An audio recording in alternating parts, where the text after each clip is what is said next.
Our podcast name is Bozo, based in our condo. Get ready, cause our show is starting really pronto.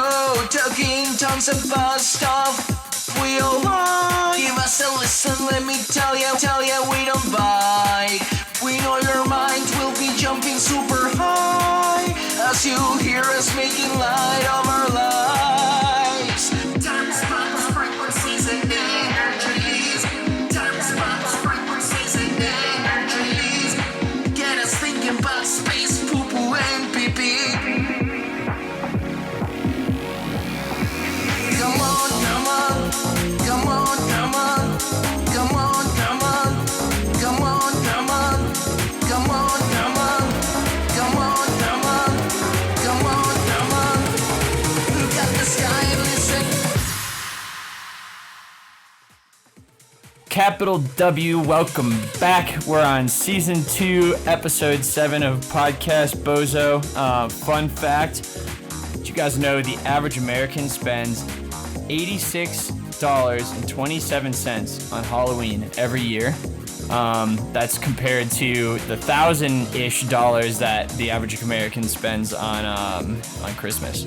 Shout out to, who are we giving a shout out today? Maybe a Kyle C shout out? I'm going to give Kyle C a shout out. We haven't given him a shout out in a while for being our loyal listener this week.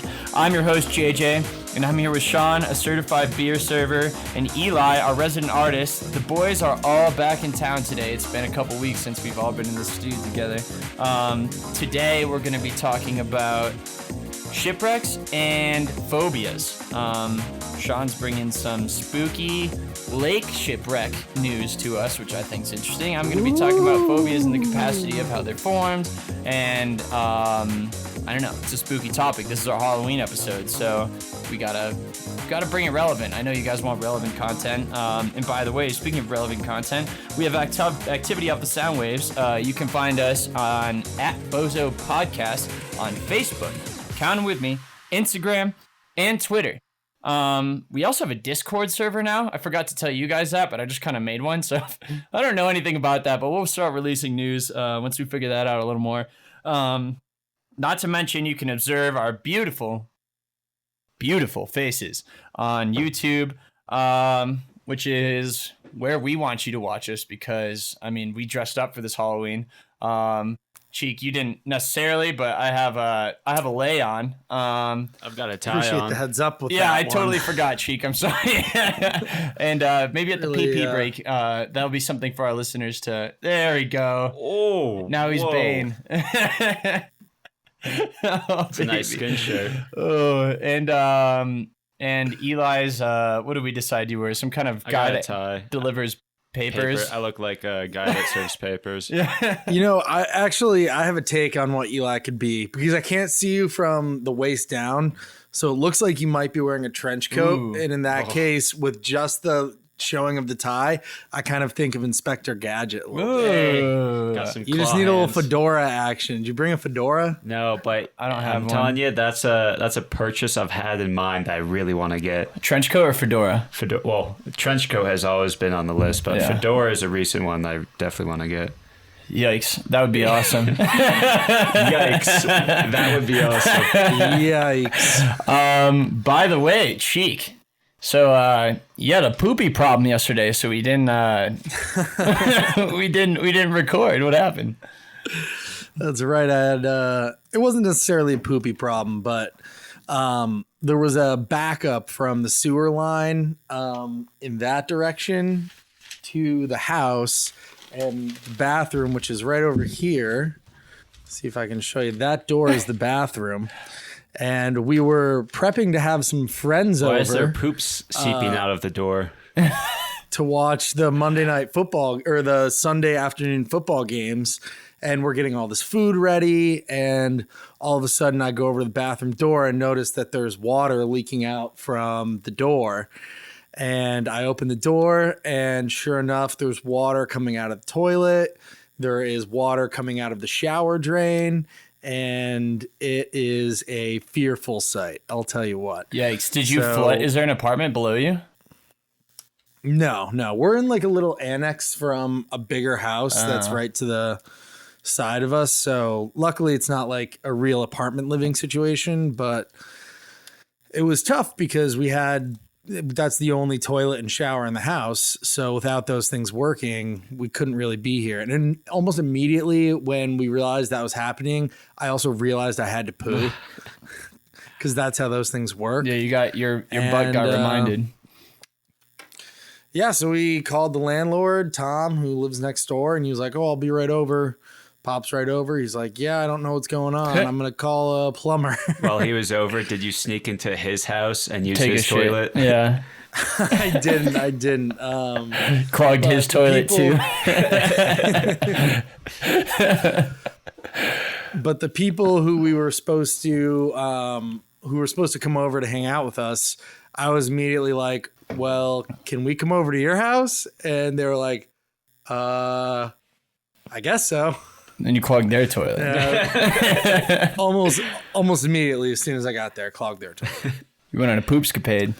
So they got a big snake and they unclogged that drain this morning, and we're back in the apartment. Your snake wasn't big enough? I have a eensy weensy snake. Small snake. A gardener Tiny snake. testes. I got a gardener snake. Speaking of snakes, this is actually a really good transition. Yeah, I saw this coming. Are there any Are there any snakes on your plane? No. But Eli has a phobia of snakes. I really thought about either not telling you guys what the topic was and just kind of saying, "Oh shit, there's a snake under this table," and seeing how Eli would have responded and trying to scare him. But I blabbed my big mouth beforehand. But yeah, so I mean, do you know? Would you consider your fear of snakes a phobia? Yeah, I can't control it.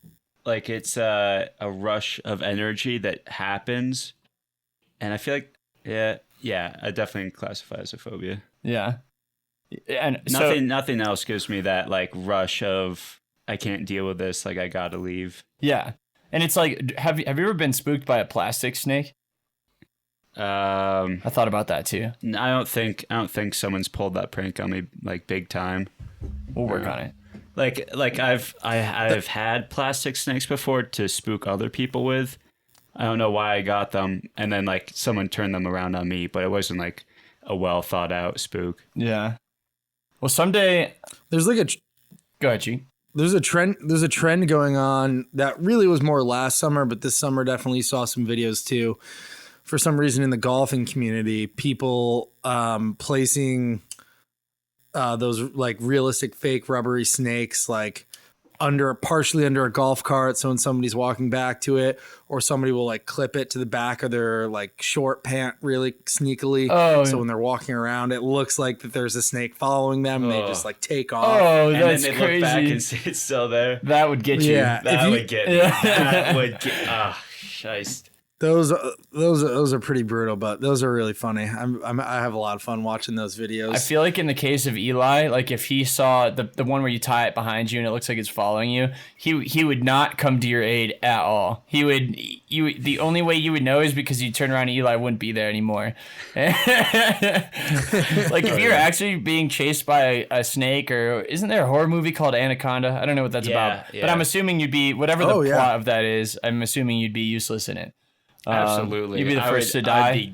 I might off myself in that movie. But yeah, I mean, I feel like you and I have talked about this before, E, but you were indicating that you know that like you don't want to be this scared of snakes, and maybe even it's a little over the top, and you wish you could be less. Yeah. But that's like, so that I was reading the definition of phobia, and like that falls right into a phobia. Like there's anxieties, there's OCD, there's all these different things that kind of can manifest in fear. Like you think of Howie Mandel and how he's afraid of germs. You might think that's germophobia, but it's really his OCD manifesting from everything I read. I've never talked to Howie Mandel. I've never kissed his bald head, but I'd like to. Yeah, although I'd like to. So Howie, if you're listening.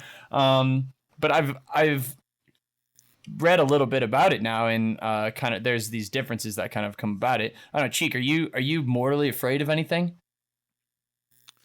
Spiders get me. How bad? Like I don't know if I would consider it a phobia, but like spiders, I definitely am very scared of spiders. Like how scared? Like give me a react. What size would you just bolt if you saw? It's definitely directly associated with size, and like the little ones, like where I can't really notice any features besides like, oh, those are your legs, that's a dot. And like daddy long legs don't freak me out either. But like the bigger you get, like up my fear goes like right away. I feel you on that. You know Snake what wise else is? too? No, on spiders. Like I don't have a spider phobia, but they're scary. And one of the things is, if you see like a spider you've never seen before, you're not sure how fast it is.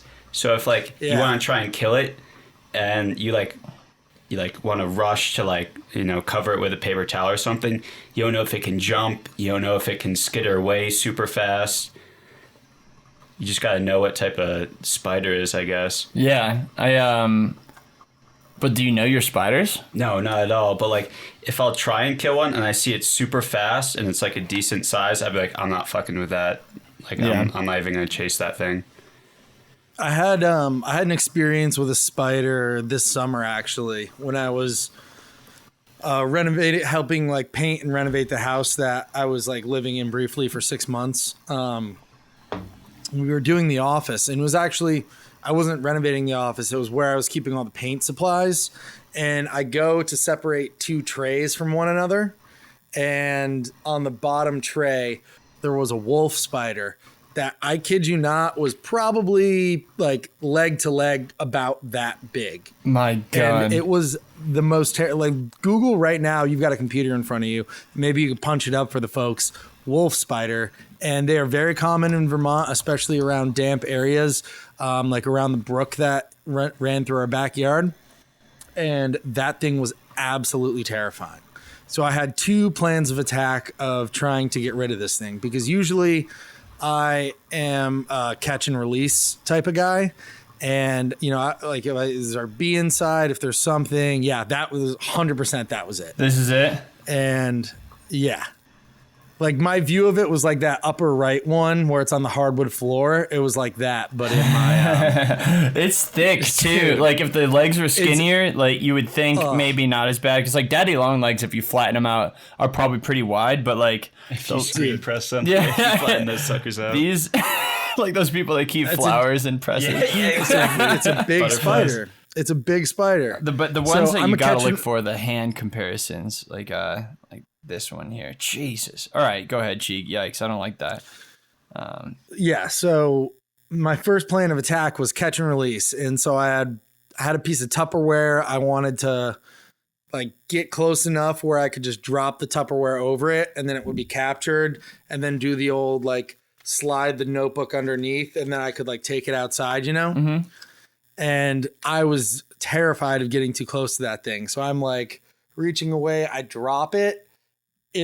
As the thing like bounces up, the spider like scurries to the side wall of the paint canister, of the tray.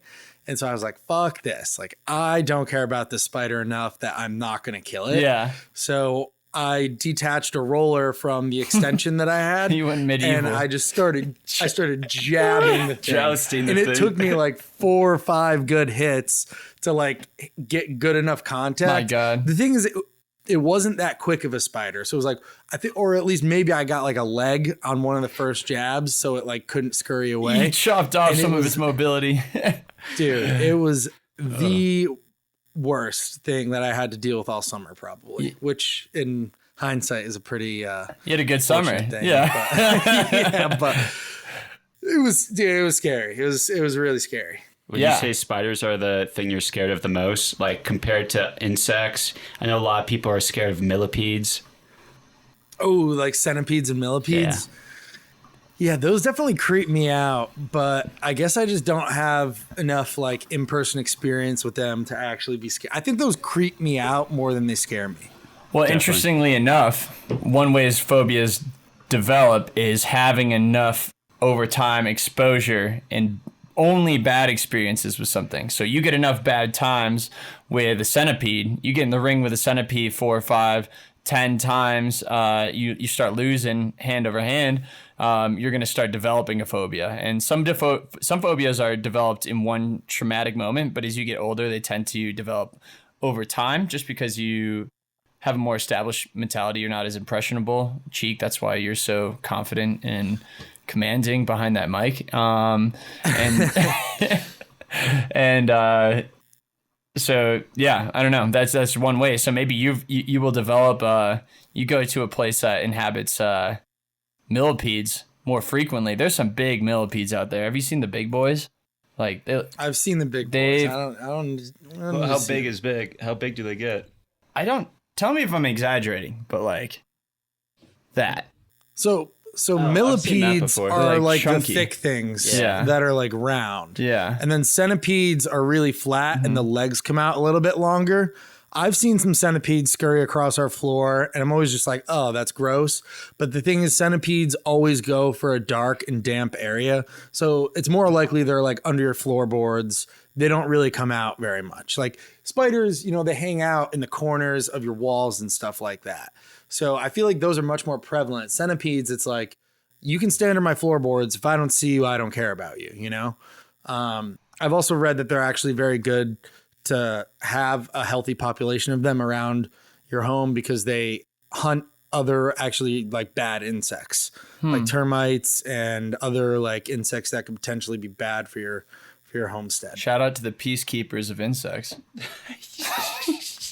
There you have it. I don't know that they're considered the peacekeepers of insects. The law, I'll tell you baby. what, boys. The law. I'm gonna put a sweatshirt on really quick. It is quite chilly over here. Cheek. Which one's your Halloween costume? I feel like putting a sweater on would actually be your Halloween costume, given that you're there's half the time you don't even have a shirt on in this case. So I don't know. Cheek's norm is being shirtless. Yeah, I like that. I think that's it's a nice tangible quality of our podcast where people can kind of sit here and watch Cheek's juicy bod. Cheek's hairy nipples. Yeah. Foister in the sun. The oyster. These things. First mate Cheek the hairy.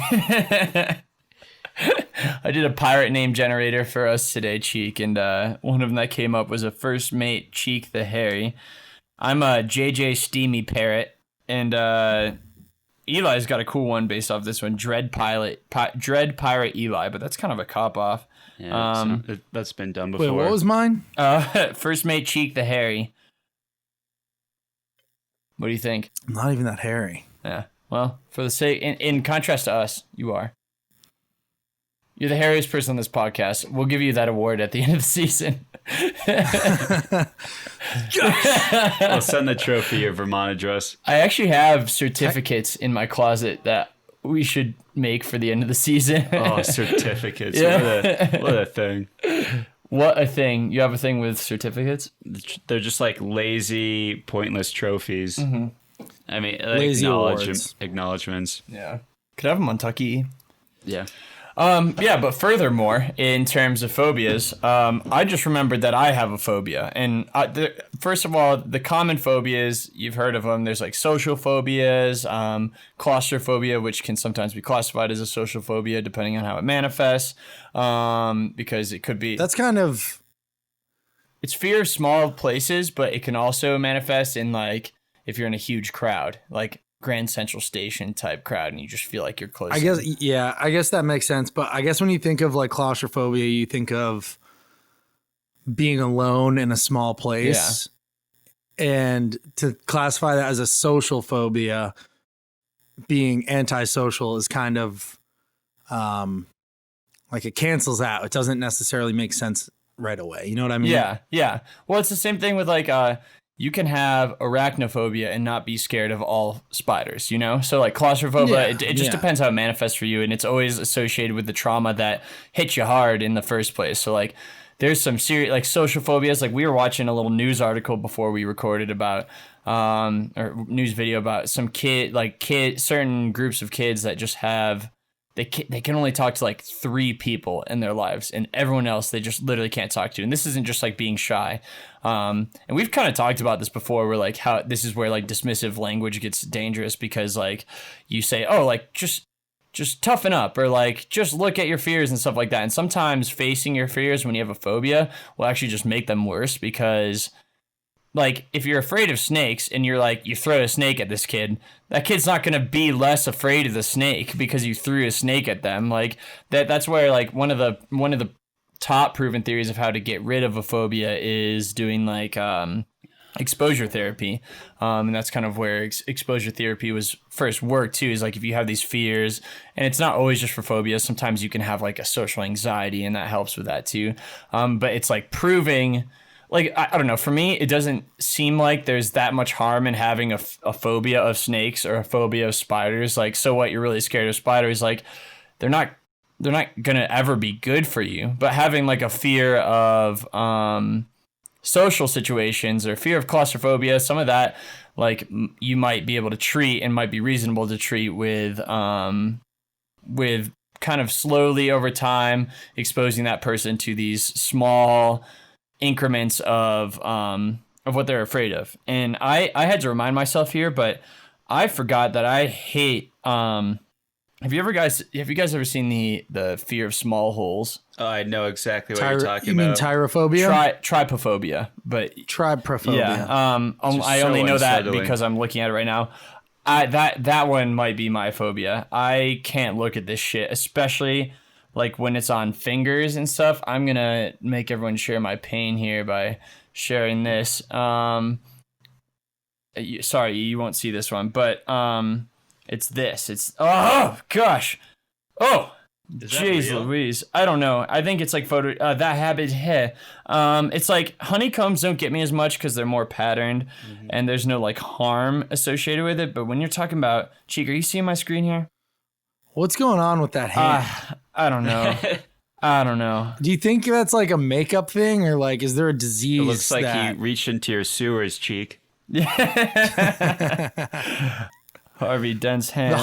I don't associate the honeycombs whatsoever. Yeah, like, oh gosh, no. I don't like that. I can't look at it. Like, you get the nature photos with the pomegranates.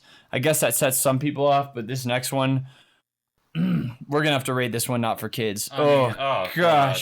Like, dude, there's definitely some disease associated with this. It looks all photoshopped. Yeah, I think it's photoshopped, but there are some. Here, move your computer a bit, the candle. It makes me just want to like throw up. I'm not like scared of it. Yeah. It's just like kind of gross. Yeah, very unsettling. I have to have like a physical reaction to that. I don't know why. I have to like flinch and look away. Like, I can stand it, but I don't want to.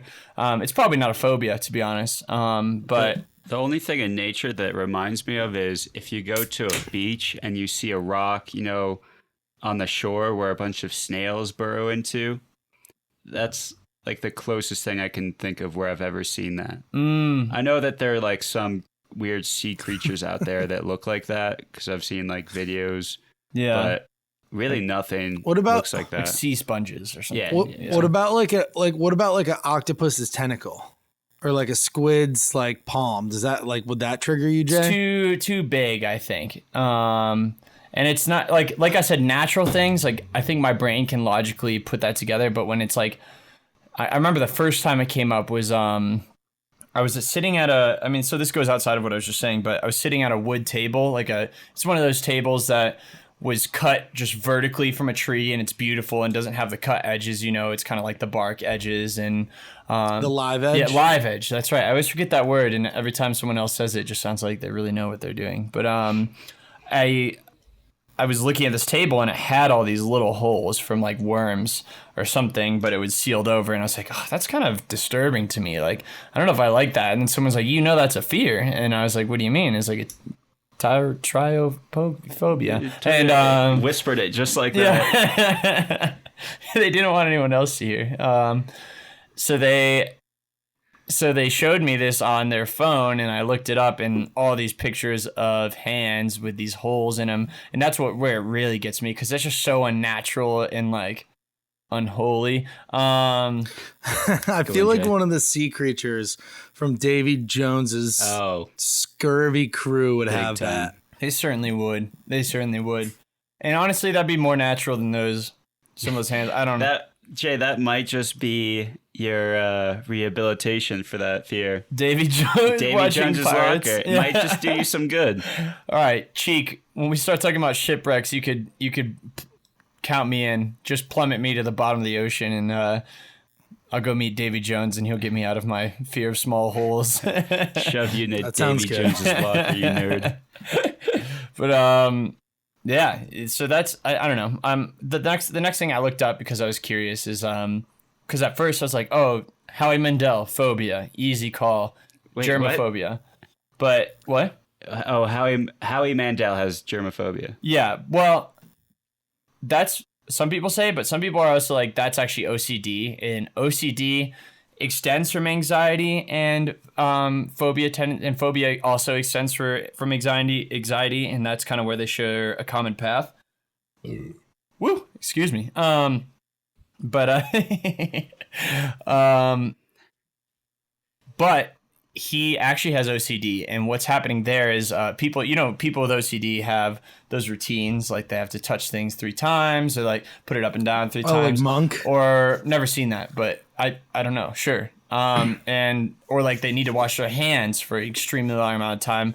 Even if like they could dig their hands, some people with OCD could dig their hands through dirt and not feel like they need to wash their hands. But if they go on an airplane, then they need to immediately go scrub their hands for like 10 minutes. You hear the not horror stories, but the extreme examples of when people are like wash their hands so they're dry and cracked and bleeding, that kind of thing. Yikes. But that's OCD. The difference here, guys, is that OCD is it's more an anxiety towards a situation than an anxiety of confronting a situation. So like right now, I'm going to assume that you aren't afraid of the chance that you might meet a snake in the next 3 days. You know, you're not sitting here like worrying about that. That's not on your mind. Right. The fear really comes into play when you encounter said thing, like the snakes or the small holes or the spiders. So that's kind of the difference, is that during OCD, your OCD is like about a lack of control over a situation a lot of the time. So when you have OCD about social situations, you might be alone at home, but you need to still think about it, and you need to control what's in front of you to address that at the moment. And these rituals that you come up with, or compulsions as they were called in some of the medical journals I was reading, where are things that you do to control your situation. And this kind of brings me to Haunting of Hill House. Have you guys seen that? I know E hasn't. No. It's good, but he has a compulsion in that where his is caused by extreme trauma since he was haunted by ghosts. But his derives from this trauma that he has and losing people in his family. So his compulsion is that he counts to 7 4 or 5 times in a row until he kind of feels relaxed again, because that's something he has control over. So that's kind of the difference. That anxiety is more general. Quite frequently, phobia is defined as something that's dialed in to one really specific thing. Like anxiety can kind of be something that stretches you out over time. It's not as specific. Like a phobia, you might have social anxiety, but phobias kind of dial in what social situation in this case you're afraid of the most. Yeah, so that's kind of that in terms of phobias. I was struggling beforehand to think of what I was really afraid of, but this kind of led me to the question, Cheek, and I know you wanted to talk about this a little bit, because there are phobias of ghosts and hauntings and things like that, and say what you want about ghosts being real or fake, but Cheek, I know you wanted to share ghost stories, or do you have any ghost stories of your own? I mean, I don't specifically have any ghost encounters. I love ghost stories. Me too. I find them so interesting. I'd rather read about them. I don't like, I've seen a lot of the major movies out there. I'm not talking like, Haunting in Connecticut or Conjuring or things like that. I think that there needs to be a better divide between like haunting movies and ghost movies. Because haunting, I feel like that's more like demon, like associated with the devil. Like I feel like needs to be more of a divide between the ghosts and the hauntings. I don't know if you guys agree with that or not. I'd agree with that. How so? How do you mean? I mean, like there's a big jump, I think, from, I mean, maybe it's just something that I think that there should be more of a divide from like Hollywood movies, like Casper the Friendly Ghost or Ghostbusters isn't the same thing as The Conjuring. Right. Like demon possession. I think you get you know what I mean? I think it's a religious influence. Like once you start getting into demons and all that, then you get into like the crucifix, holy water, and possession. Whereas Goose is just like spooky little invisible guys roaming around closing doors. Yeah, like I don't know. Maybe. Are you saying like if I Googled right now best ghost movies, you're saying there would be a convoluted list of shows on Netflix because it wouldn't be exactly what you're looking for, and you want a more like specific way. You want to break down genres a little bit. I do. Yeah. I want more of a breakdown of genre, definitely. I find that a lot when I search for like scary movies when I Google like scary movies streaming free now. They'll have some scary movies. Obviously, my intent usually is to find a new one. But sometimes they'll have like classics that are really more in the thriller category. And so that's my big gripe to pick with the horror industry is that like thrillers to me are not the same thing as horror movies. And thriller could be anything like you could almost get like a James Bond into a thriller movie. Like you get into action. There's like definitely. That's a broader spectrum. But what I want to see is like a horror movie. I want to be standing up on my chair. I want to be peeing. I want to be clogging your toilets. I want to be scared on my britches. I want to not sleep well that night. But yeah, I don't know. That's my big gripe. I mean, so for me, my ghost story that I have is actually, I don't know. I don't remember really where I heard about it, but there's a tall tale from our hometown, JJ, or next to our hometown of Skinny Atlas, New York. Huh. There's a tale of the 13 Curves, which is a road over in Marcellus, New York, which is a town over. I forget the actual name of the road. I'm gonna do a quick. This came up in a podcast recently, didn't we? Didn't we talk about this a couple podcasts ago? Just quickly, was it? We talked about it. We talked about it when you and Eli did the episode without me.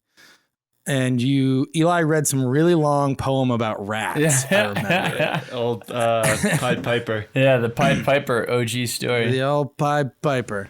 That's a doozy. So I think it's Cedar Hill. Yeah, Cedarvale Road, southwest of Syracuse in Marcellus, New York.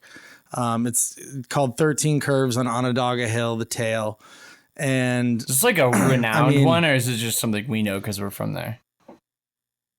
You can Google it. You can Google the 13 Curves, Marcellus, New York, and like a legend will come up. You can absolutely read about it. I would love to read you the tale if you are so inclined, or if not, we don't have to. You guys can do your own research for the listeners out there, or I can give you a quick synopsis, whatever road you want to take, whatever curve you want to drive down, Jay. Hit us with a synopsis. What do you? I don't know anything about it. If you search 13 Curves without any area context, it still comes up. So it's a thing. Yeah. Yeah. So the quick synopsis is there's this road in Marcellus that infamously has 13 really tight turns that goes down it as you're driving along. And something like 50 years ago, a newly wed couple was, leaving the reception of their wedding. The bride was in her gown, and faithfully they crashed while driving down the 13 Curves. And So the way that it goes is if you're driving down the 13 curves really late at night or around Halloween, depending on what version of the story you want to go to, that if you're driving down the road, people have reported seeing the haunting figure in the hills of the road driving around. Sometimes she will pop out into the middle of the road to try and get Yikes. other people to crash off the road. Sometimes she will appear in the middle of the road and you will drive through her, appearing to hit her. Right. And then you look into your rearview mirror and she'll be sitting in the back seat of your car. Oh no. That one gave me And she's chills. like, and she's like in her bloody gown. Oh, And she's no. trying to get people to match her fate and also die on the 13 curves. Oh, Or gosh. she's just hitchhiking. You didn't even tell that cinematically, and that gave me No, that was awful. That gave me spooks just thinking about that, because I was wondering what would happen when he drove through it. Put yourself in the driver's seat. It's it's an October night. give us It's the a little cinematic bit version. it's a little bit foggy. Let me turn off the lights in And here. you're driving around, going from curve to curve. Maybe your girlfriend or boyfriend is in the front seat, and you guys are blasting the music a little too loud. And all of a sudden, you come around a curve, and there's somebody in the middle of the road. And you swerve a little bit, and you're like, "Whoa! Oh my God! Thank God!" And you're looking around. Are you okay? I'm okay. And then you check your mirror, and she's in the mirror. Oh, you spooked down the pumpkin man. Oh, And then you crash and die. What do you think? I What do you think happens after she actually gets someone in the bait and they die? Are they just like hanging around like, so we got you, just chilling in that woods forever? yeah. Now you have to hang out with her. Like Yeah. you're just pissed at her forever. Like fuck you. Like Like, that'd so be like what firing was that someone and then about? rehiring them. Be like, now you got to deal with this at this point. I think the victims are, they move on. I think that she is so upset and angry and tortured at the fact that she was robbed from a happy life and a happy marriage, that her motivation is she feels like other people should not be happy. And so that is why she's trying to get other people to crash. But she's quite I wonder literally if- robbing them of those things. Anyone she gets a Just as If I can't be just happy, as no she one was can be. robbed. Yeah, I a brat. would haunt her. I would come back and haunt her. So she would spook cars, and then I would save them. I would help them. I'd go in and grab the wheel. I see. Do you think that when you die like that, there's like an option, move on and find peace, or haunt the earth for eternity? It's like a button you can press. To me, It's that's got to be what it is. That's gotta- it that's has the to be only because logical explanation. first of all, most ghosts are at least grumpy, at the very least, in terms of like negative emotions.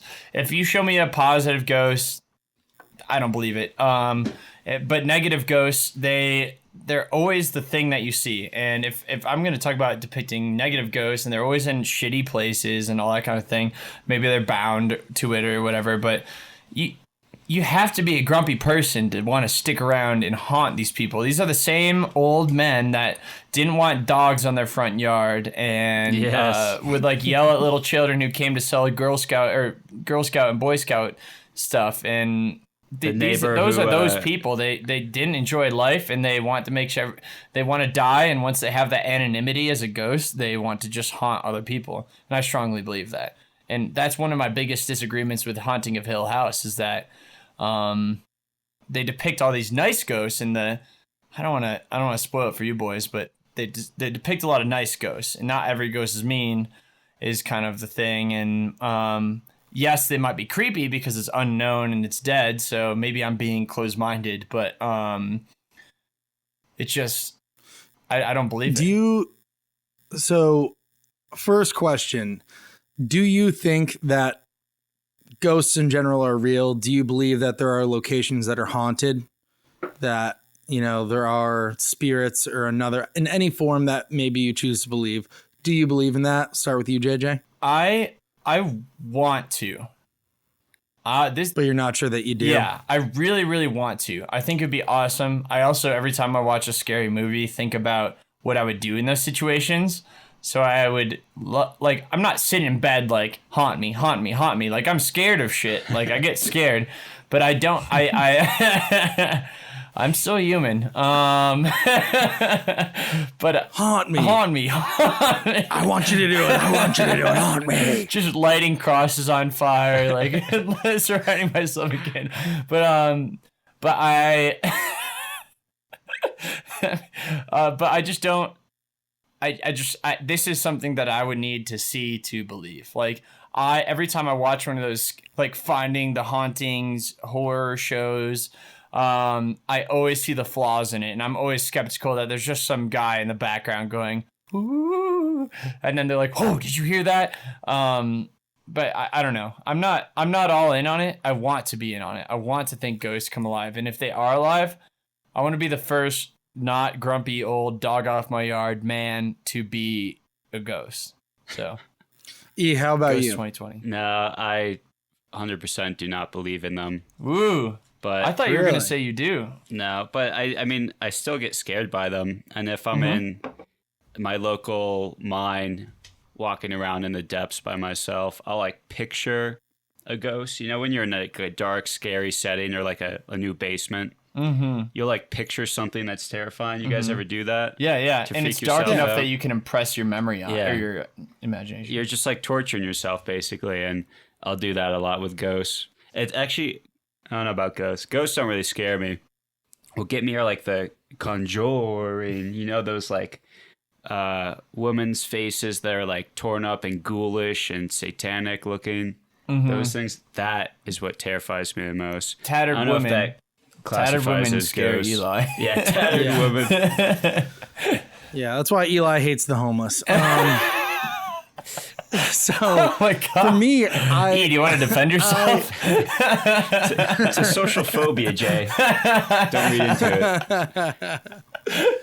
So for me, I 110% believe in ghosts. I'm really happy I that we have some- a full spectrum here. Yeah, we do. Yeah. and hauntings, like I 100% believe that. I don't necessarily believe in the Conjuring type deals where it's like, I don't know if you guys saw The Conjuring 2. It's like, oh, there's a demon from hell whose name is this and is terrorizing a family. I believe that there are certain situations and scenarios where something so tragic happens or something so awful that, you know, when a death occurs and life is lost, that there is some sort of entity or spirit or at the very least negative energy left behind, that something out of the ordinary is happening in that place.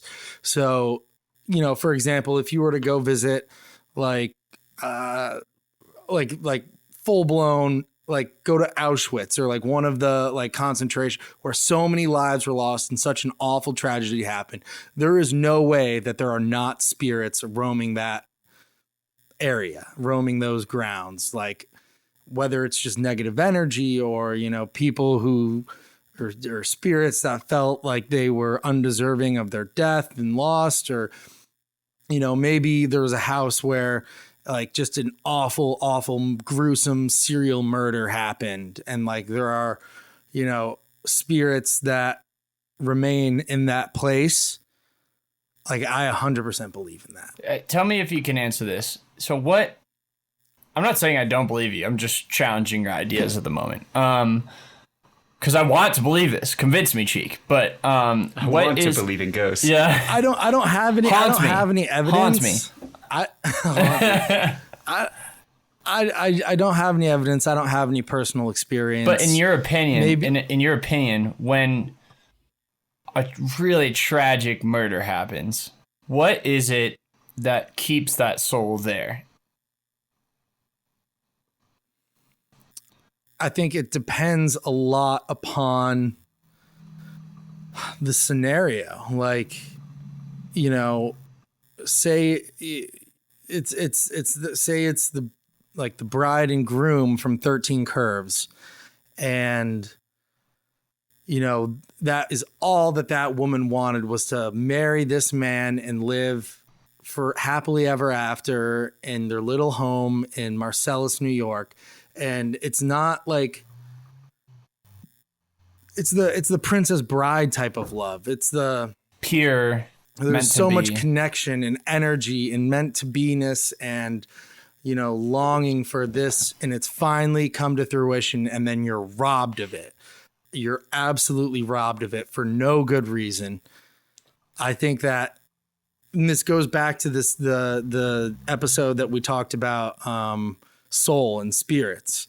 I think that you do have a soul and a spirit, and there's something that separates your mortal coil from yourself. And I think that if something so tragic and so awful and so something so profound robs you of something that you needed, that you longed for, that you had worked your whole life for, that you do not accept your fate, you do not accept that you are no longer here on this plane, that if there is such a strong belief from you, then there is something that can keep your energy or your spirit, or, you know, whatever that separation, whatever that spirit of body and mind, or separate of body and spirit is, that spirit can stay here for some reason. Yeah. I like that. I like that. It's that desire, like, not necessarily a chase for money or fame or power. It's something more pure that you wanted and that was ripped from you for apparently no reason type of thing. And chance just got the wrong person, you know? I don't know. A question tethered to that, to both of y'all. What would be the one thing that would make y'all a ghost? Like that thing that would have to happen for you to be so attached to, that you're so peeved off that you can't leave this realm, that you become a ghost. For Cheek, it would be... So like Cheek finds himself in the toilet emporium, all these toilets to clog. Flooding into his mouth. Somehow he dies just before he can take a... They raised the legal drinking age to 65. I don't know. I don't know that I have one yet. It's hard to say at this point. It's hard to say. Yeah, hard to say. How about you, Jay? Do you think you have one? I mean, I think when you hear those tragic stories, Eerie, where souls are haunted, it's either a young child with all the potential in the world left, or it's like a middle-aged person that just got everything they wanted or was just about to get everything they wanted, and it's stripped away from them. So I'm past the little child phase. I think it could. I don't think it has to be so abrupt. Like it could be kind of like a phobia, a building up of bad things. Like, say you're married in a happy family, you have a miscarriage, and then you have a healthy son, and then maybe your wife dies from childbirth, and then you get your house taken away or something, and then the kid dies, and then there's some final straw to do you in where Snaps you're like, you. I'm so peeved right now. I like the idea of the spirit being tied to a location for a specific reason. Like I don't think like you die and you press a button, ghost, and then you can just like roam around the earth. You know, just do whatever you're doing, but as a ghost. I think it's like, oh, my dream. Like I built this house on this land with my hand, with my my sweat and my blood and my tears, and my only goal in life was to raise a beautiful family here, and a serial killer came in and murdered my whole family. And I couldn't deal with that, so I decided to hang myself and set this place on fire. Right. And then, like, somebody comes along and buys the property and, you know, rebuilds up the house and starts a new family there. And then, like, my spirit would be so pissed, tortured, because that is what I was supposed to have, and I did nothing wrong to not deserve our demise. Right, to be forced to observe this happy family live out the life that you desired. Yeah. Yeah. I think, the more tragic the story, the more convincing it is that you would be turned into a ghost because of it. Yeah. Like nothing's tragically happened in my life. Or like the example with the concentration camps, like those places are haunted. How many millions of people were killed at that location for no good reason that were good and beautiful, soulful people? Like there was so much death there for no reason. I 100% think that those places are haunted. I'm sure there are plenty of accounts of people who have gone by them. I mean, Chernobyl is probably another one where people just living their normal life, other people who had nothing to do with them ever jeopardized those lives with stupid mistakes or stupid decisions or bigoted decisions or whatever. Pick your case, and that's just, and these undeserving people die, and they're just longing. Like longing is what keeps you a ghost, almost, or insanity. Sometimes there's insane ghosts that are good, convincing stories, but I don't know. But so, one thing I want to ask is, I was kind of hoping that we'd lead this conversation this way, is that like there are some things that everybody is scared of, and it makes sense. Most of the time, something's mentioned as a phobia when it seems irrational to a normal person, or that was a short-sighted way to say that, but like it seems irrational because it's not as common, you know. And where's that line drawn? Because like if there's a ghost in front of me, I'd be scared of it, right? Like you guys would be scared of it. But is that really a phobia? Like if there's a killer in your house, is that a phobia? That's a good question. I understand what you're asking. I think that there needs to be, I think it all deals with preconceived notions that you actively, like it's kind of like what we were talking about with Eli. You don't sit there, Eli doesn't sit there fearing like, oh shit, when I walk to class tomorrow, there might be a snake. Right. I think the phobia certainly comes along when you actively are inserting fear into yourself by thinking about whatever that thing is. Right. Like there's that, like when you see that picture of the hand, it's like, oh, that's fucking gross. Get that away from me. That scares me. Like whatever. But it's not like you lay in bed fearing it 4 out of the 7 nights of the week, fearing it, right. You know? Yeah. I think a lot of it has to do with you constantly thinking about it. Yeah. I think that's an important distinction too. Like, I don't know. But will you phrase the question again? Because the way it sounded to me was a question of rational, like what is likely to happen versus not. Like it's not likely for a serial killer to be in your house, but a lot of people are scared of that. Yeah, I mean, to me, it's more of a, what's the difference between fear and phobia? To you, fear and phobia. Because like I'm still afraid of snakes. Like I don't want to encounter a snake. It's like if you have a phobia of snakes, you might be like a deep phobia of it. You might be setting up snake traps and snake defenses on the regular, even though even though you don't live in an area that is necessarily associated with a lot of fucking snake activity. You know what you know what I mean? Yeah. It's like, well, yeah, it's like the definition of phobia was more that when you're directly confronted with it. I think snake traps would qualify you in snake paranoia. Snake paranoia. Where you think that you're always... I think that's a fine line though. Paranoia and phobia.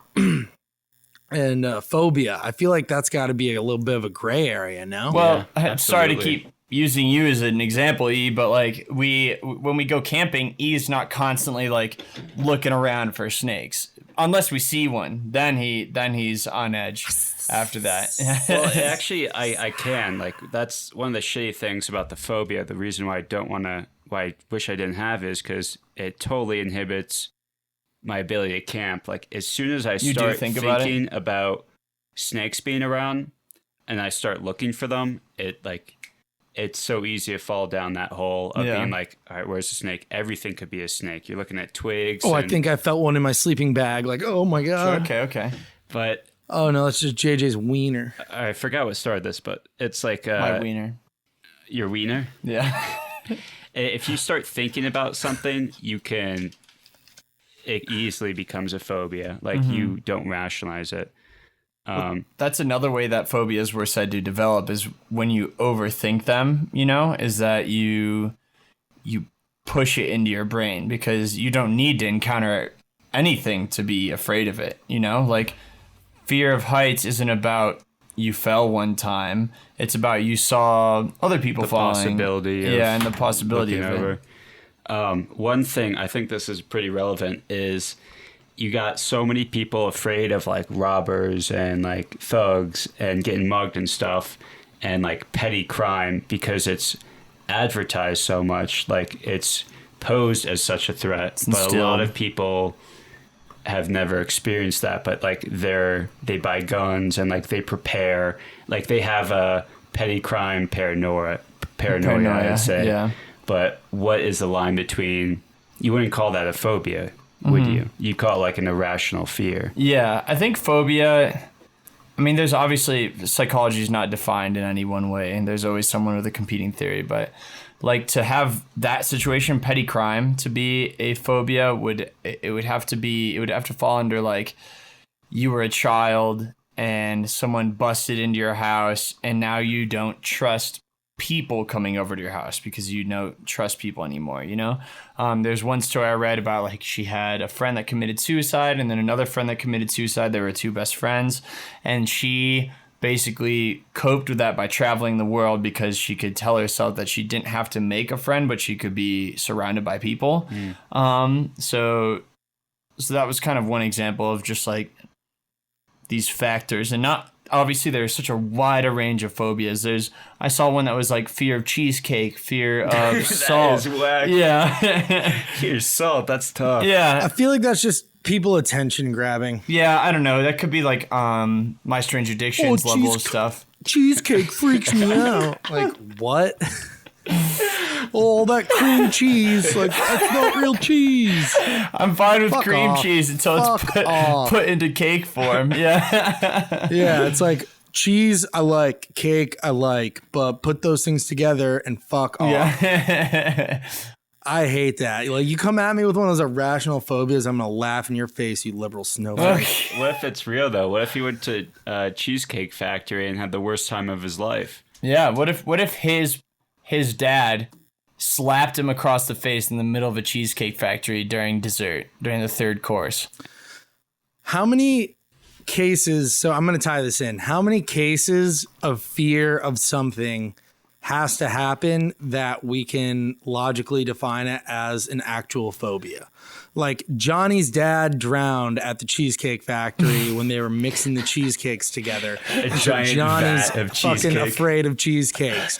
So because that one guy has some ridiculous fear of cheesecakes, we now have to cater to like people being like, oh, there's cheesecake fear out there. Like, no, that's not realistic. But it's like, it's more understandable that millions of people are afraid of spiders and snakes or heights. And so that's why you classify it as a phobia. Like, where do we draw that line? Yeah. Or do we have to be all inclusive? Like, I'm fucking terrified of the Bills losing. I have Bills losing a phobia.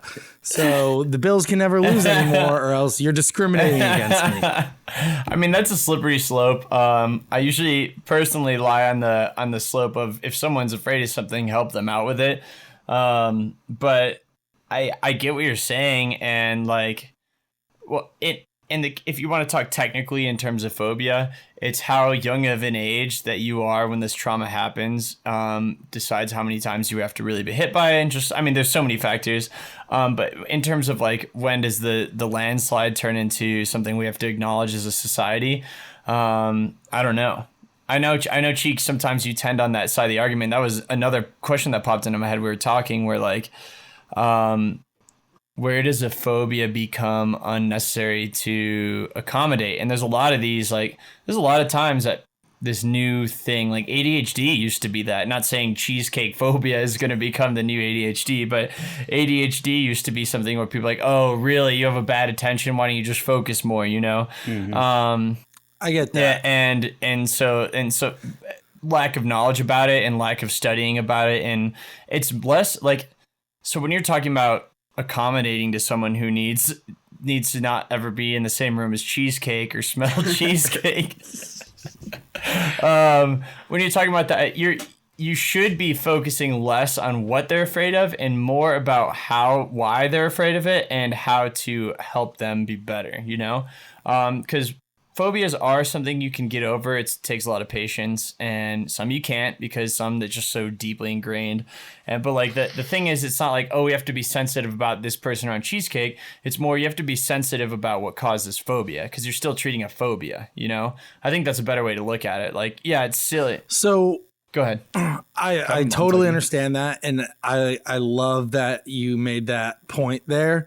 Like, it's not about what the fear is. It's about what caused that fear. And let's try and address and make better the cause of that fear. But like I'm sure there are cases where people have irrational phobias where there is no trauma.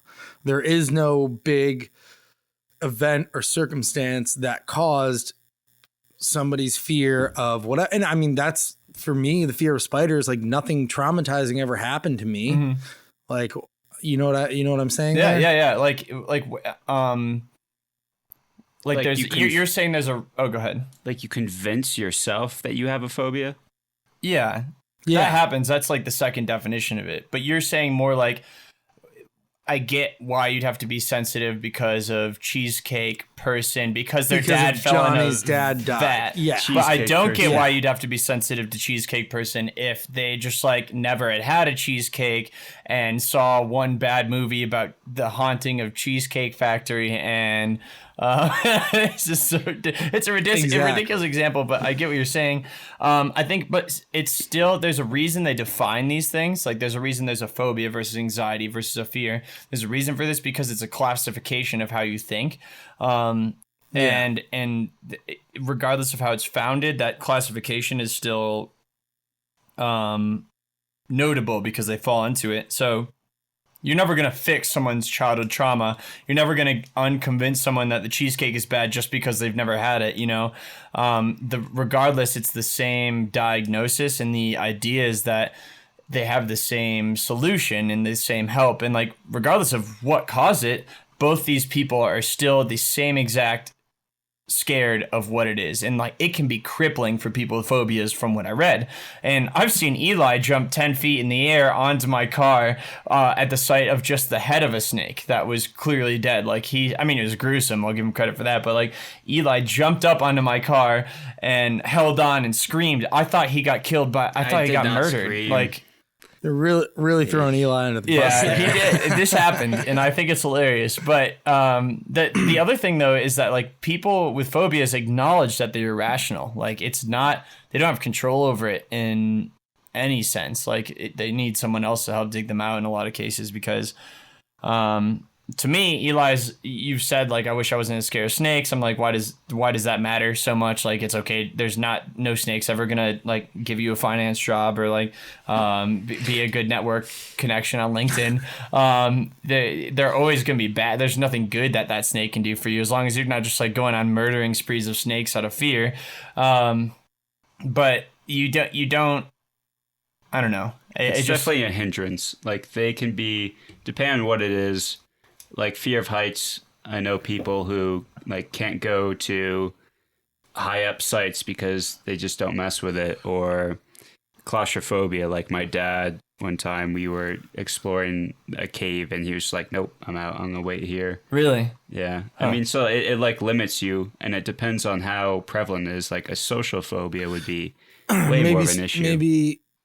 Maybe as a small child you are exploring your backyard and you fall into a well, and while you're down there, a bunch of bats just start flying around and flying around and flying around and circling you, and then shoot out the top of the well, and you don't know when you're going to get rescued.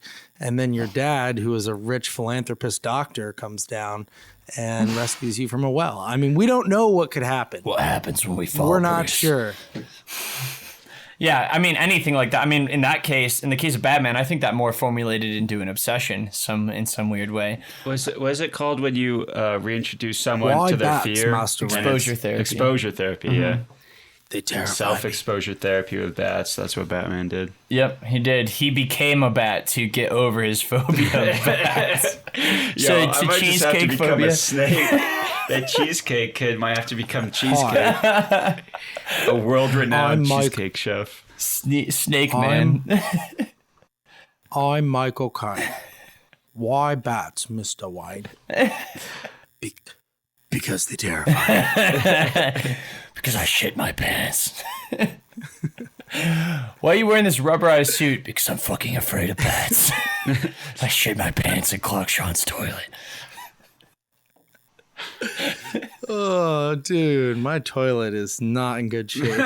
Cheek has developed a phobia of his own shit. I'll tell you what, if I actually had developed that phobia, that would not be good because I shit like 6 to 8 times a day. Whoa. That's a lot. It's not healthy. I shit like once a day at max. I That's average insane. 2 a day. Got the full spectrum there too. Yeah. Ghosts and shits. We cover all the bases. They're like the Goldilocks crew.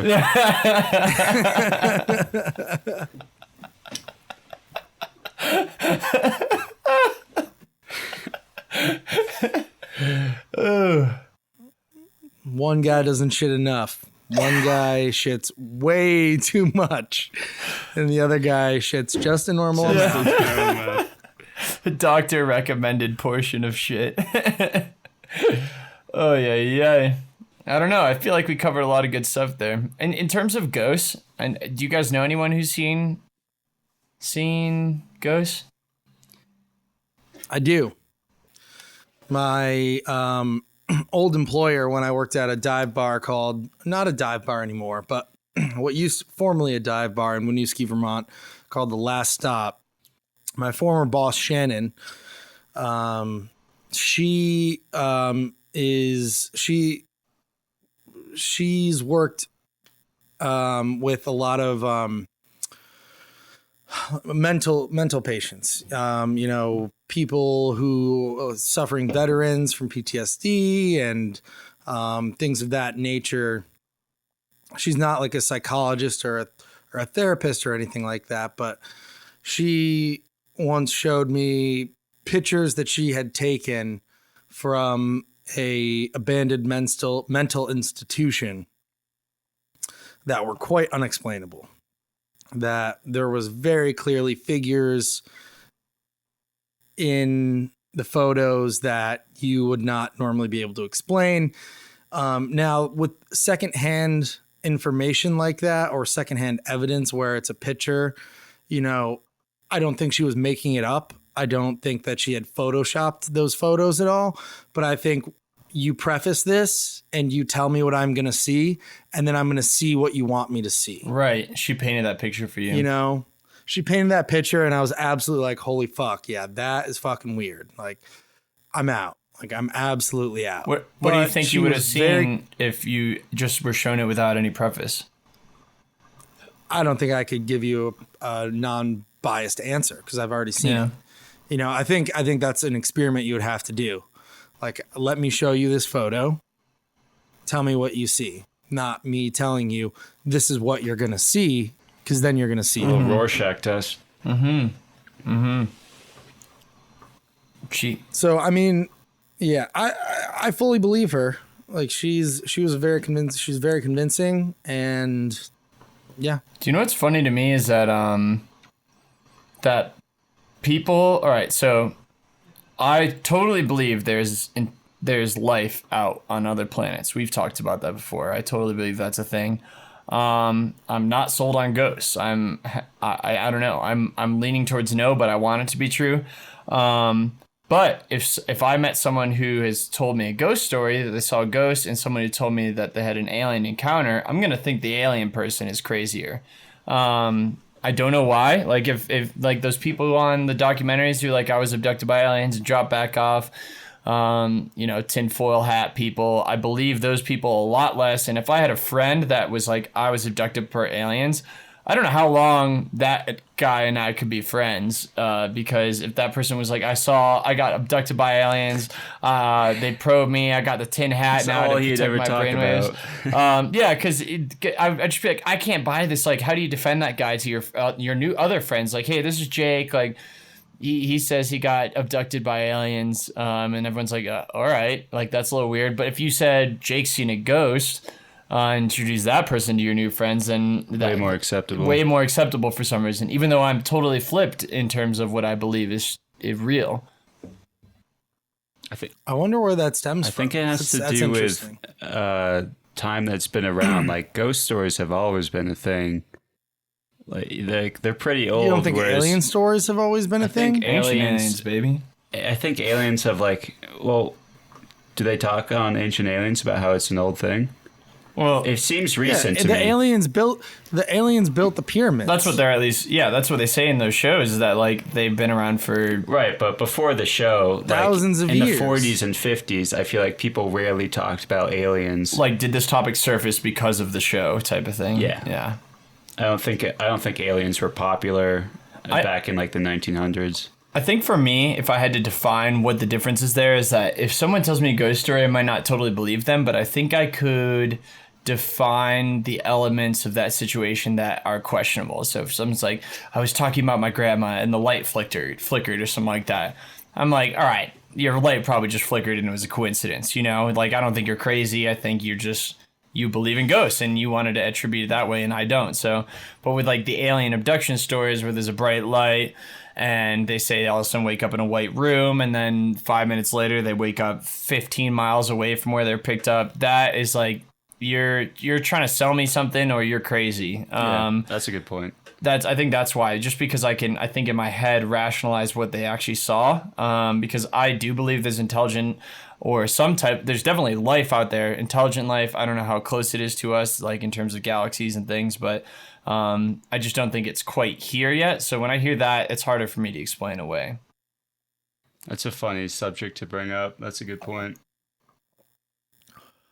Yeah, I don't know. That's kind of where I'm at on that. And so don't tell me that you've been abducted by aliens, or I'll stop hanging out with you.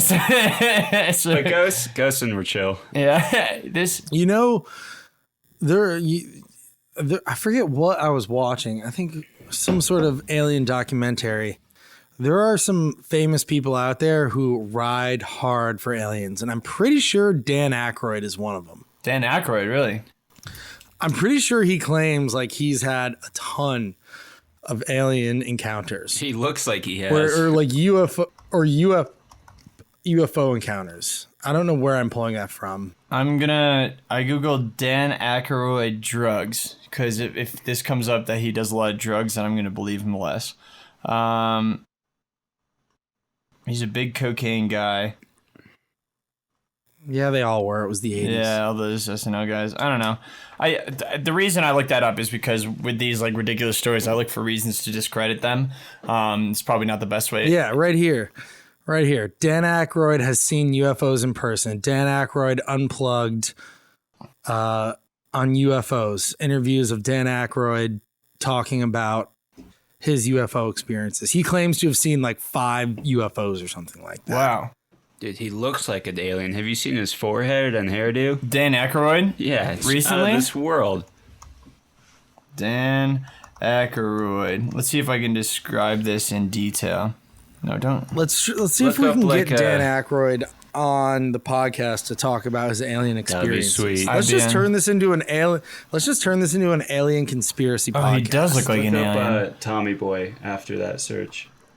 And you know what's interesting? He played the lead role in the movie Coneheads. Oh, that's right. He plays an alien that comes to Earth. Yeah.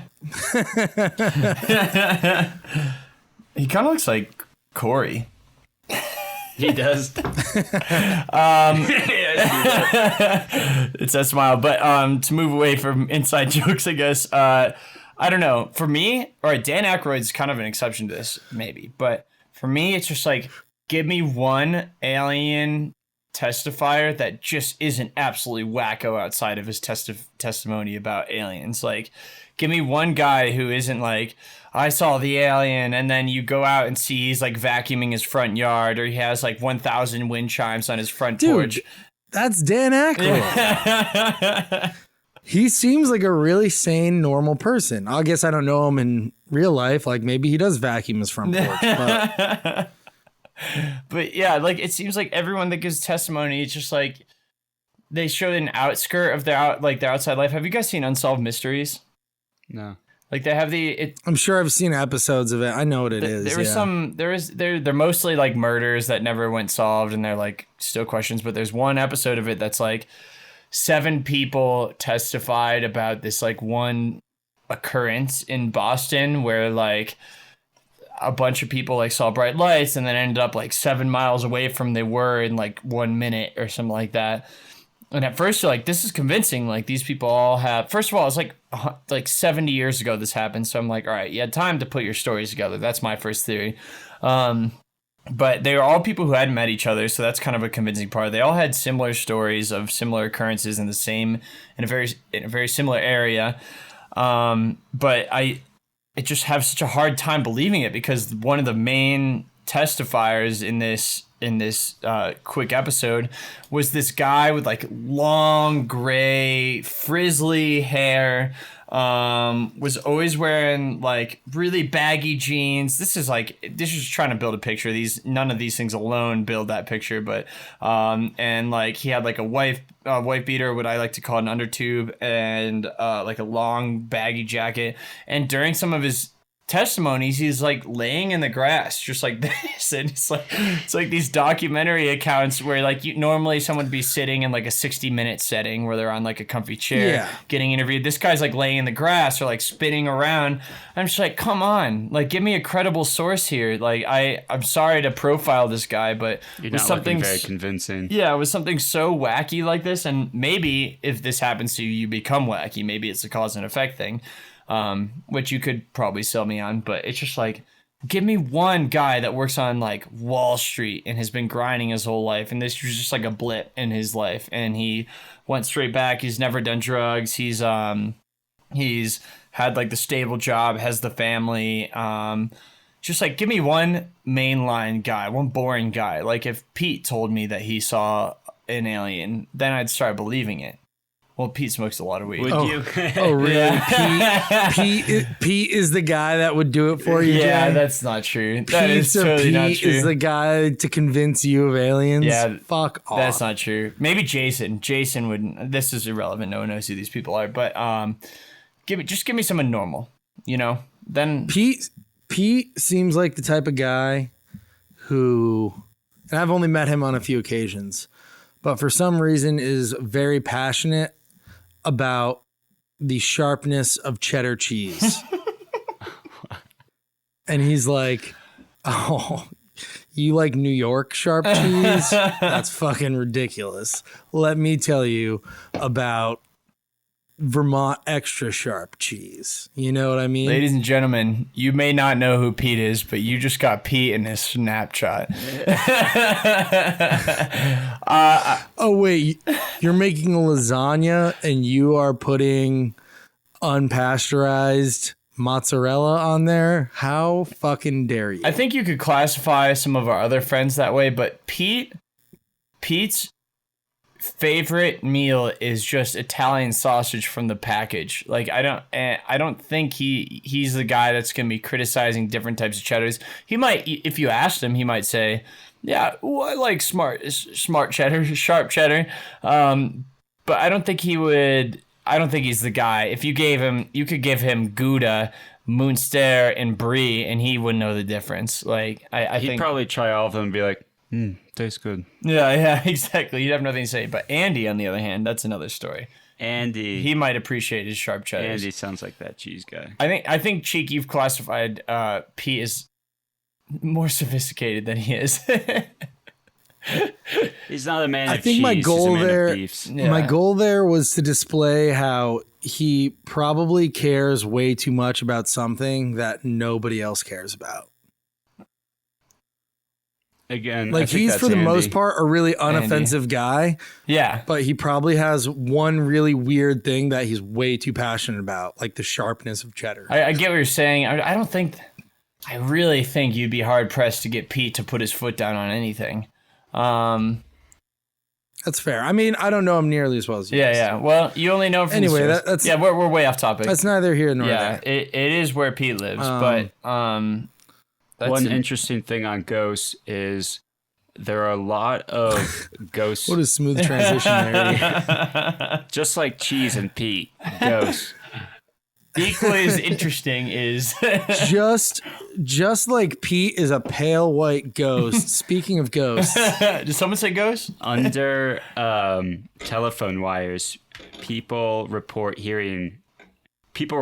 ghosts, but really what they're hearing is they'll hear voices from the radio towers. Is that a thing? Yeah, like people They give off frequencies. It's something like there are high ghost reporting sightings or hearings around radio towers, and then when they're there, people actually did hear voices, but they assumed that it was like radio waves that people could pick up and like just hear echoing faint voices. I mean, with that paints ghost stories in the light of religion, you know? Like, it's just these unexplained things that you have to assign to something beyond what your knowledge is. Like, I mean, I'd probably think the same thing if I was... I mean, do you remember when we knew it right away, but when we were driving and we were under those telephone wires on the way back from Minnesota, and you could hear the buzzing? Like... If we weren't aware of that, we might just be like, what is that noise? And like, we might have come back and said, oh, look, there was like the crickets were so loud there, or something like that, you know? If you had a voice, if you were driving, took a pee break on the side of the road, and all of a sudden you hear voices and your radio's not on, your phone's not on, and those are things you check. I mean, I could see how you'd think you heard a ghost. Absolutely. And it's the same thing with like back in ancient Greek days where like you don't know why corn grows when it does. You don't know why it rains when it does. So you like have to attribute this to someone else. And it's the only explanation for that kind of thing. So I think ghosts should be our new religion. I'm with it. What do you guys want to call it? I think if there's one big takeaway here that we have to acknowledge the fact that if Eli were going to Hogwarts, he would probably never be placed in Slytherin. Hufflepuff. And Yep. The and he would basilisk. probably Basilisk. and he would probably lose any duel with any Slytherin wizard Yeah, just those green colors. or witch. Thanks for being accepting, Cheek. But honestly, wizard and witch should be non-binary. But I would say You're a wizard, JJ. you're a wizard. JJ. Think of all the movies that E could not be Harry Potter in. Like he couldn't be It's almost all of them. almost all of them. That's true. Just think of how quickly those would have ended, like with the basilisk. There's like he speaks parcel tongue. Like you would never learn parcel tongue. Yeah, don't be ridiculous. Yeah, E. I don't know. Maybe You're that's a- the you're a exposure Hufflepuff. therapy I need. What, Voldemort? No, well, basilisk tongue. Learning how to speak Parcel snake tongue language. is what it's called. You think if you tongue. could speak with them, Dr. Doolittle style, that you could maybe you could have a conversation? Absolutely. I think it's a pathway to reforming my fears for him. All right, J.K. Rowling. Write him in, baby. Write him in. Eli Rovit, the half-blood prince. But I'd rather not. I'd rather be a Hufflepuff party boy. Oh, Hufflepuffs are the worst. Wait, no, I'm a Hufflepuff. Jay, what? I guess. Lame. Wait, you Ravenclaw? Ravenclaw is the worst. No. You guys, do you not remember this? Last time I was in Denver, you made me make a Oh, this is bullshit. J.K. Rowling account, and you made me take the this is how we extensive found quiz. Yeah. And I was a Gryffindor. Yeah, that was the altitude getting to your answers, though. You weren't being honest. No, it wasn't. No, it Yeah, wasn't. the altitude influenced how you answered. So you're honestly, if you scale that back to whatever sea level you're on, that's got to be Ravenclaw, if not one of the ones from the other schools. You didn't even go to Hogwarts. I think you'd be Hufflepuff, Cheek. I think you're one of us. Everybody knows I'm a true Gryffindor through and You through. want to puff pass with us, Cheek? Hufflepuff, puff. I'll tell you what, I'll knock you off your broomstick. Good one, Cheek. I think you're just lying to yourself, though. Cheek, take that quiz again. This just lying delusion to our that you're listeners. perpetuating to yourself is just unhealthy. Listen, I don't need to perpetuate anything. I know the truth.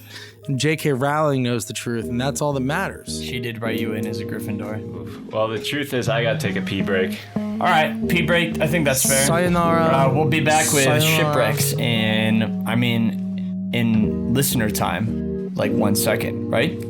So after this 1 second, I'm gonna say a sweet catchphrase.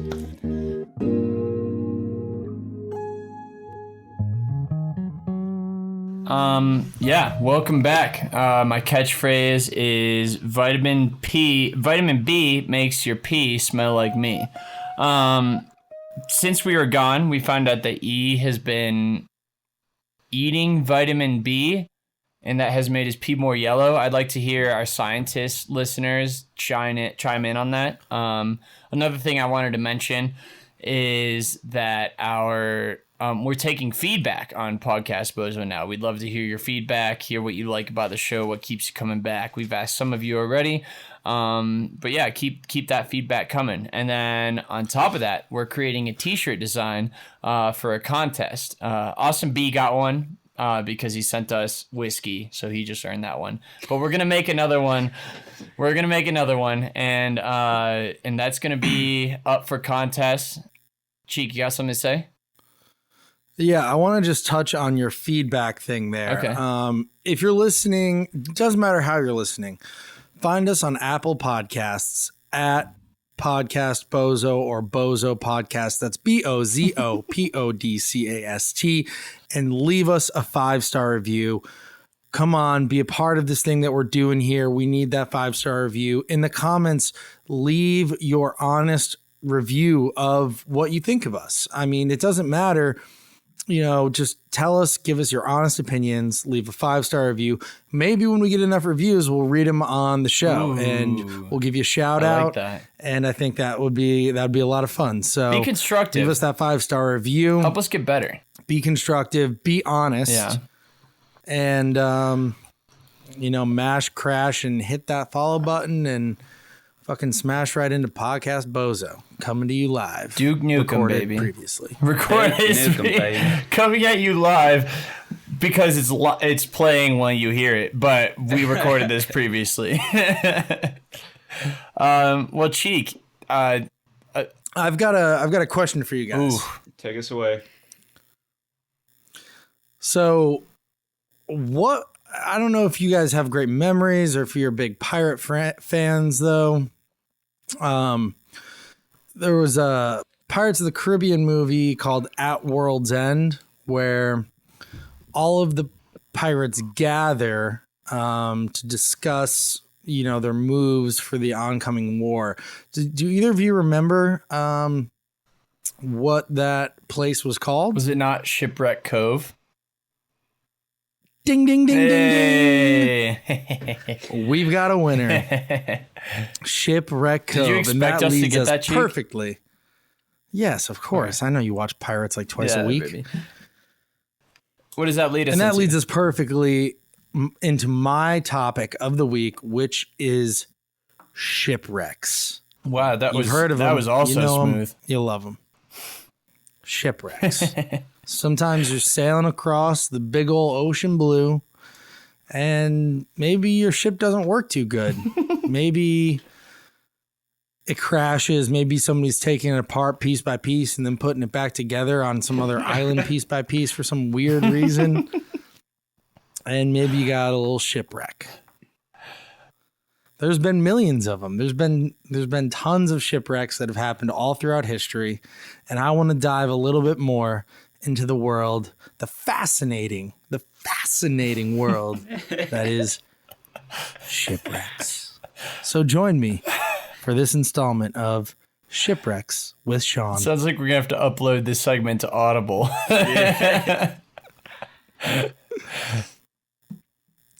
So, how many shipwrecks do you guys think there are across the world? In what time And frame? what context? Ever. Yeah. Ever?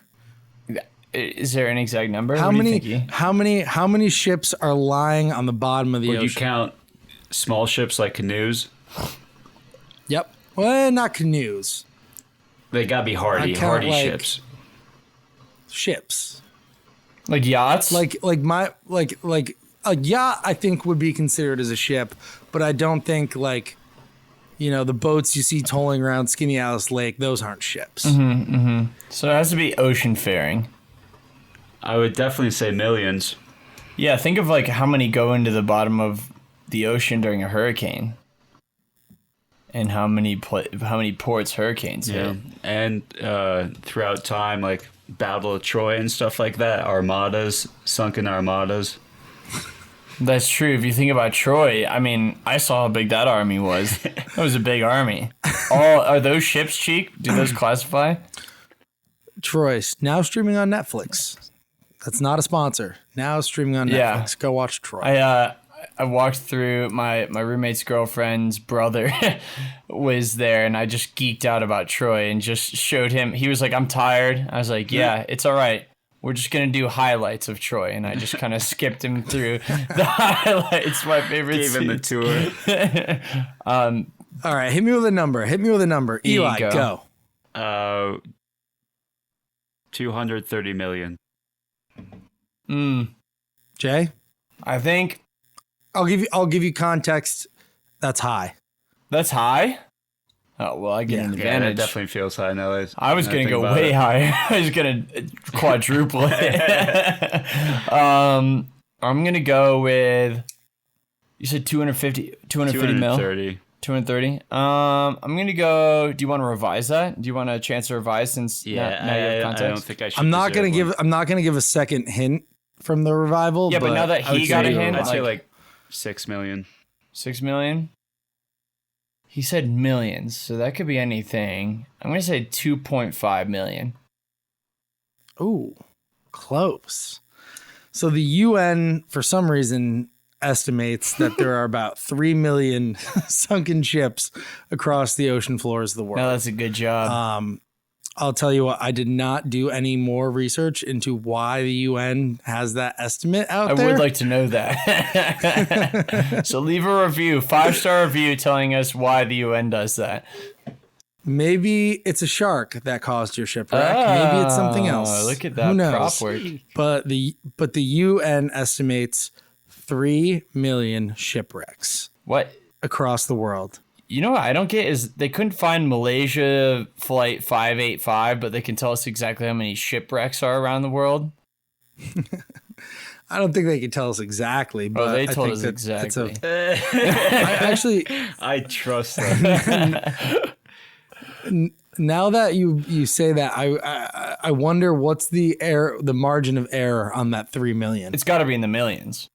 Well, think of It's got to be in the 100,000. think of how much water is uncharted that we don't know about, and then think about all those old ships that must have like crossed from Europe to North America and didn't make it. And like just the nature of wood like decomposing over time That and too, yeah. and like our think trash about- piles that could just be composed of shipwreck materials. Also think about how in any society, in any point of time, ships are an expensive thing. They are not easily constructed. They are not easily created. No matter what society or civilization you might be living in, ships are they cost Big a lot of commodity. money. Yeah, it's always a sign Big of wealth. Unless you're the Vikings. So it's, Vikings anywho. pump those suckers out. Did they? So I was doing some research on ships and shipwrecks, And I was looking for ghostly shipwrecks a lot because we got spooky Halloween coming up. Not as much out there as I had hoped for, haunted ships and stuff like that. But I picked out 3 shipwrecks that I was fascinated by and interested in that I wanted to talk to you guys about today. And Thank you. I want to know if you've heard about them or, anything you want to chime in about. Just let me know. I have one thing to chime in about. What's that? Chime. Could you consider what happened to your toilet yesterday a shipwreck?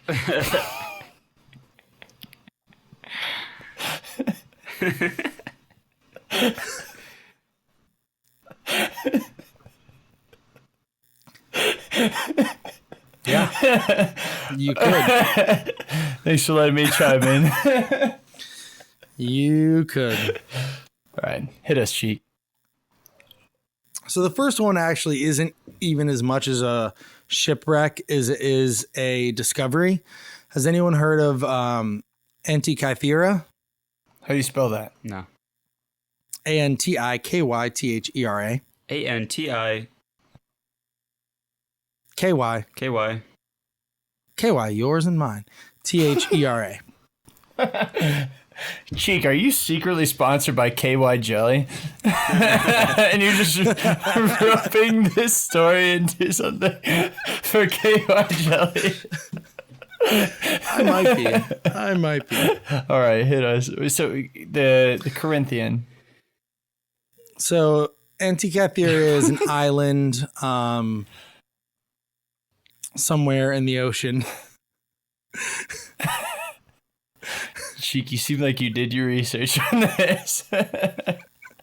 I know.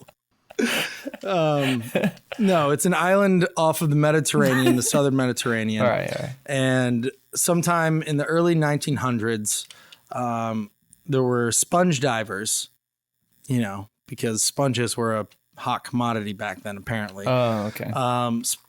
People were diving for sponges, and they discovered an ancient shipwreck where they were diving down and they stumbled upon the ship where they thought they had discovered a ton of rotting bodies. Ooh. They just see like different legs and arms and they're just like, holy fuck, what's going on here? Happy Halloween, folks.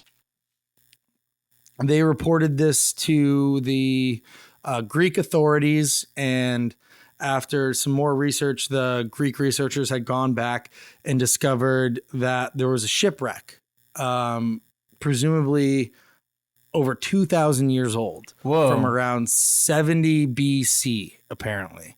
Wait, what? So they were saying arms with like meat on it, or bony boys? They saw arms and they saw bodies, and they had thought that, it must have been recent or something. But when the Greek researchers did more investigation, they had discovered that they weren't in fact bodies, but bronze and other material statues. Whoa. So it wasn't actually dead bodies, but like also there were.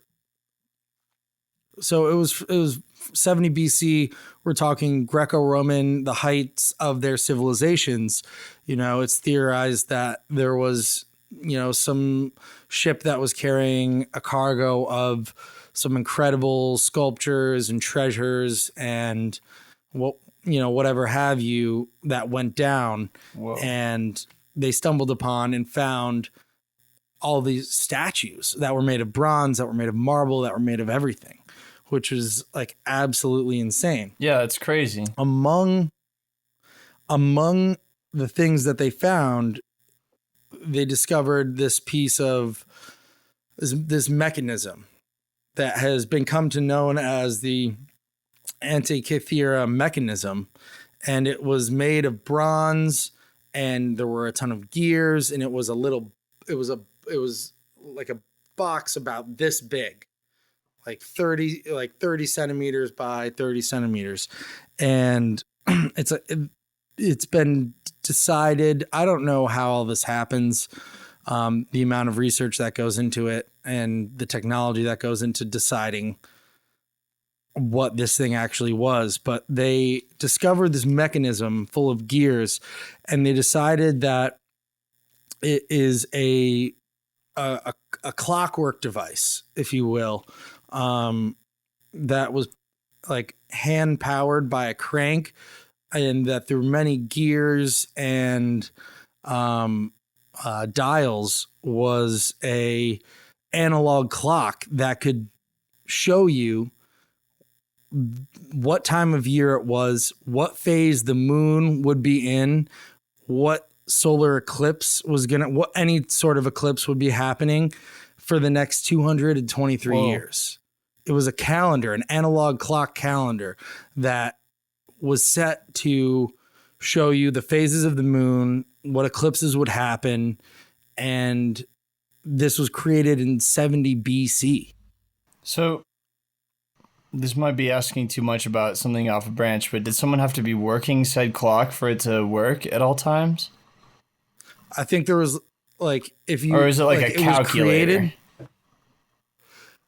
It was like, I think it was more of a calculator. You could set it to what you wanted to. You cranked the thing, and then the dials would turn and show you, okay, based on your settings, this is where the dial shows the moon is going to be. Is there going to be an eclipse here? And this is, the time of year that it's going to be. One of the dials had 365 settings, which is the days of the year. Mm-hmm. Another dial had, each of the months as well. You can pull it up and show the fans on, just type in Antikythera mechanism, and you can show what was pulled out, this bronze dial that was very well preserved. And then I guess through 3D imaging, people, took pictures of it and could see the inner workings of it. And then engineers tried to reverse create what it was. Oh. And now there are actual, modern recreations of this mechanism. I think I've seen Antikythera mechanism. We're good. All right. Thought we just burned down my house. Yeah, I think I've seen pictures of this. Are you seeing my screen, Cheek? I'm not. You're not? Oh, there we go. There we go. Yep, that's it. Yeah. Wow. So is this considered to be accurate, like to today's standards? Say more. What do you mean? Like if we were to, I'm sure people have analyzed this and try to recreate it, in more modern technology. Was it considered to be an accurate depiction or just like a representation? Well, the image that you just showed is the original image of it. No, I mean the calculations that it would make and produce. Was it accurate? Yeah. Like if physically operated? Yeah, like if you look at, if these divers brought it up, people looked at it. It might not work in that sense, but people could look at it, recreate it with it. Once they recreated it, was it deemed to be were they right? Was everything on this right? And yeah. Yes. Oh wow. Yes. And so this was cutting edge technology. Like this was 70 BC. Yeah. This is before Christ. This is 2,000 years ago. The ancient Greco-Romans created a mechanical device that could accurately predict the phases of the moon and when eclipses would happen. Wow. That's insane. And on top of that, they had the bronze working technology to actually craft that to work functionally, which is insane. What the heck? A lot of nerds on that job. Ancient aliens. How do you how did they mold? How did they create the molds back then for these intricate pieces of gears and dials? Like, it's insane to think about. 2,000 years ago, it's very similar to the current workings of a mechanical watch. Yeah. That's essentially what it is. It's an analog timepiece. Yeah, it looks like it. It's just hand cranked by some whipping boy type thing from middle centuries. Look up the recreation too, and show that to people as to like how we think it's gonna, or how it would have potentially looked. When I started reading about this, I was like, that is absolutely insane to think that BC let me see here. Oh. Yeah, you can That see original looks like it'd show up in a Pawn Stars episode.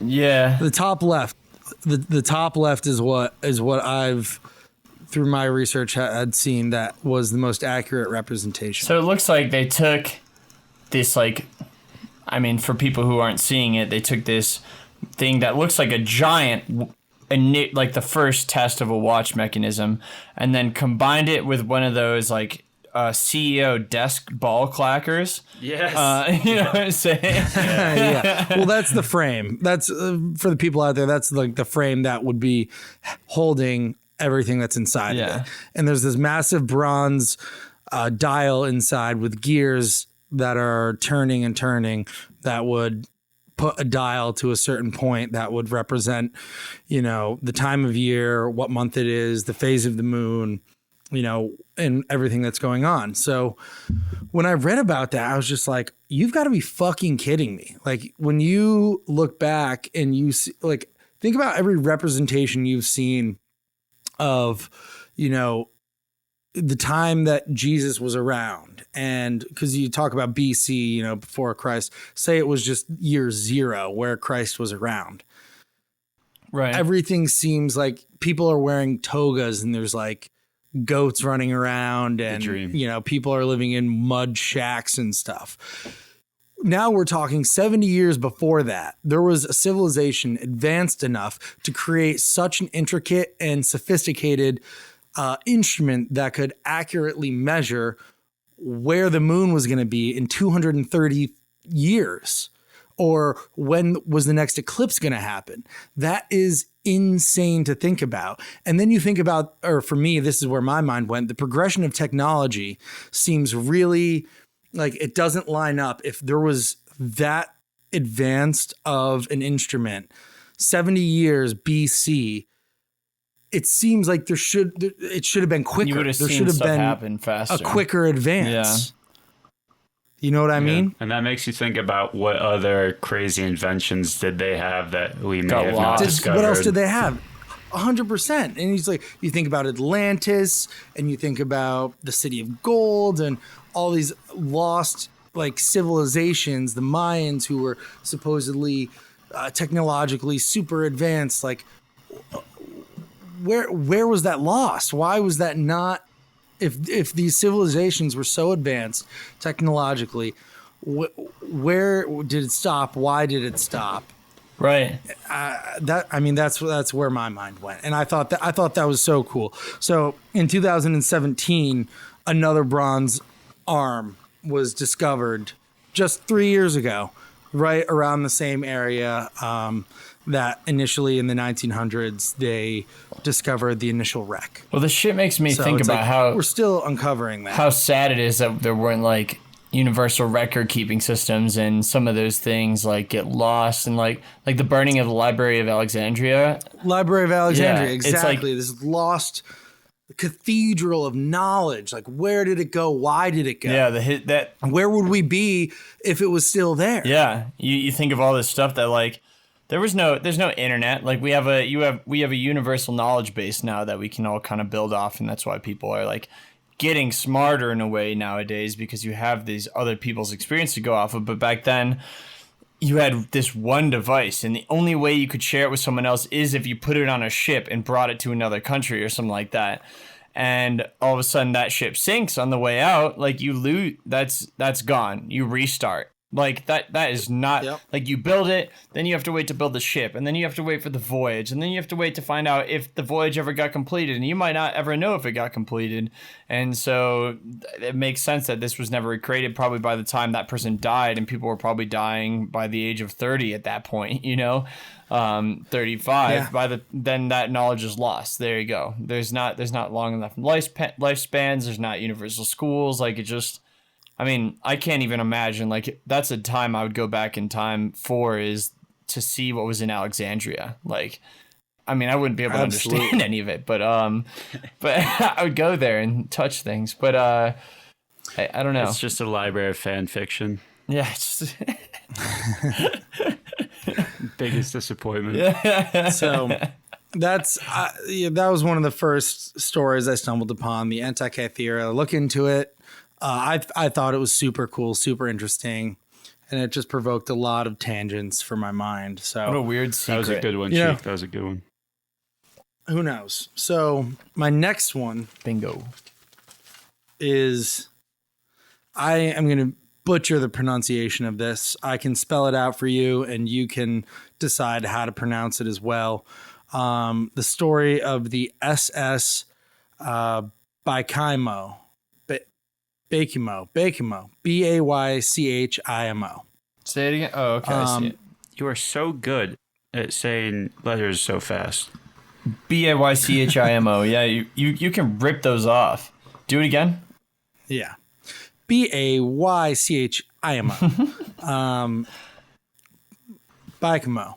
Baychimo. Yeah, we'll go with that. Anyway, so for this one, this ship is considered the ghost of the Arctic. Ooh. So this ship was built in 1914 in Sweden. Pre-World War I, and it was built for some German company to do something. Post-World War I, dividing Germany's, whatever you call it, resources, obviously. The Hudson, where is it here?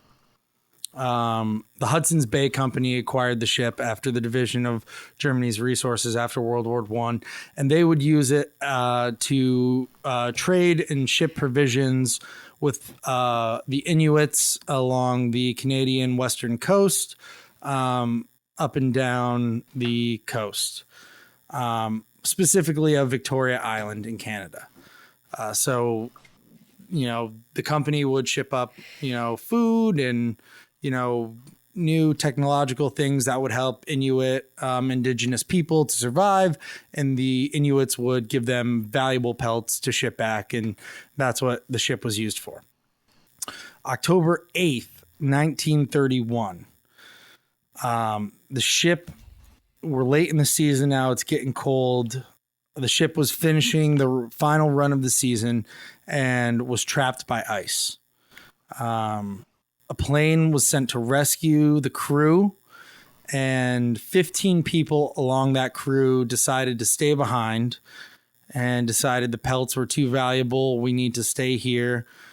They wanted to wait out the winter, and we're going to stay with the ship and the pelts, so that we can, have money later on. They decided to build a wooden shelter on the ice. So are you saying that a plane came, found it, and said, hey, let's get out of here, and some people were like, no, we're staying? No, they were near enough to a town where they were able to go to the town, call for help, and be like, company. It was the Hudson Company who sent the plane that was like, get our guys out of here. The ship is stranded. We're going to get our guys out of here. Right. 15 of those guys said, no, we're staying behind. They decided to build a shelter on the ice to wait out the winter. There was a town a number of miles away that they could go to for resources and whatnot.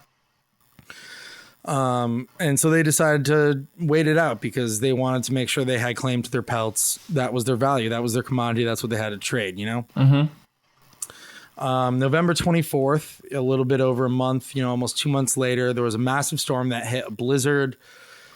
After the storm, oh, by the way, the crew they moved most of the pelts from the ship to that shelter that they had built. So a lot of the valuables were in that shelter, no longer on the ship, but obviously the ship itself was very valuable. They didn't want to abandon the ship as well. November 24th, a storm hits, a blizzard that lasts days. They come out after the blizzard. The ship is gone. Whoa. Disappeared. Ice is melting and freezing and shifting and currents of the ocean. They talk to local people. An Inuit seal hunter claims that he had seen the ship about 45 miles a number of days later, originally from where it had frozen. Whoa, it moved? It got out or something? It moved. Ooh. I mean, the theory is, it's November. It's not, everything's not necessarily completely frozen. Something freezes, A warmer day currents happened. come, tides move, things shift, and so the ship breaks free. For the next 3 decades, the ship is spotted on numerous occasions floating around the Arctic. Ooh. That's spooky. Nobody's that. on there. It hasn't sank. For the next 30 years, the most recent spotting was in 1969. Good year. And to this day, there is still no evidence that the ship has sank, with numerous submarines and, the unmanned submarines that go around to scan the ocean floor of that area. There is no evidence that the ship has ever sank. So it's been spotted, tens of times where people see some random ship floating around, but it's never been recovered.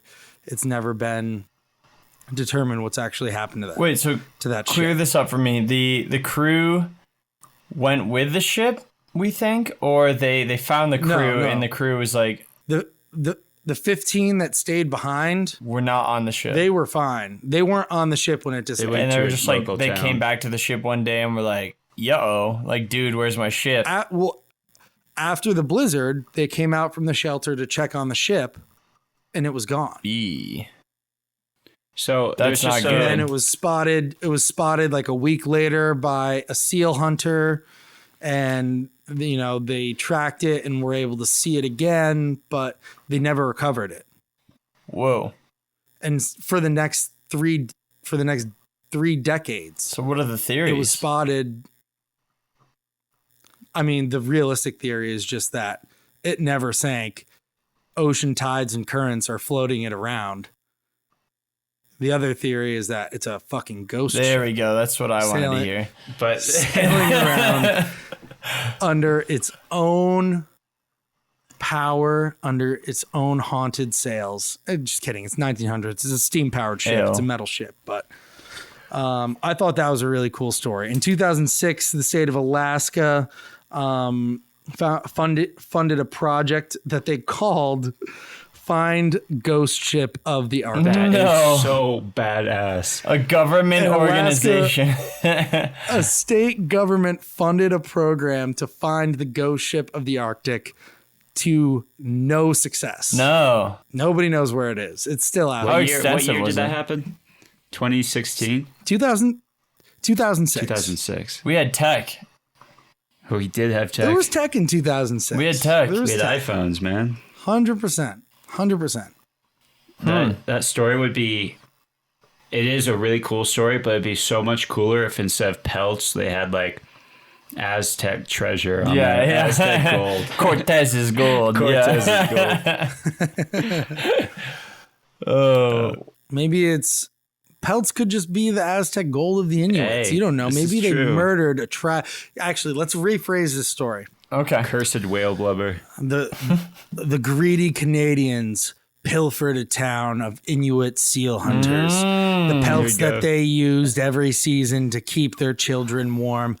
The Canadians came in and they murdered everyone in this town. 500 people they killed, and they took every single pelt off the skin of their back. And they were sailing back to sell those pelts for money. And one blistery storm came through. The Canadians seek shelter. They build a shelter on the ice off of their ship. The next thing they know, once the storm is over, they come out to check on their ship, and it's sailing away.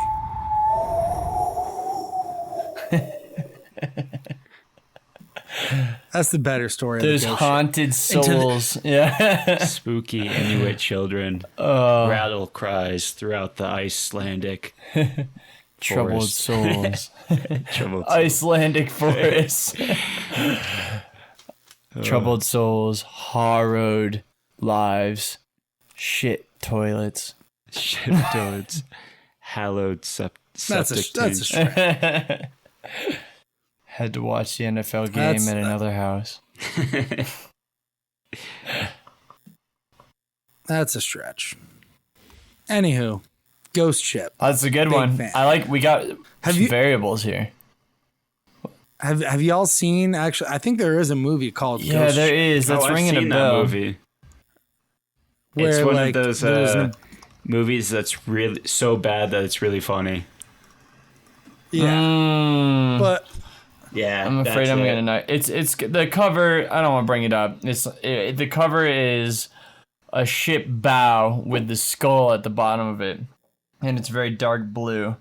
It's a 2002 film, so maybe it was to inspire the Alaskan government to commit a search. Oh man, Ghost Ship.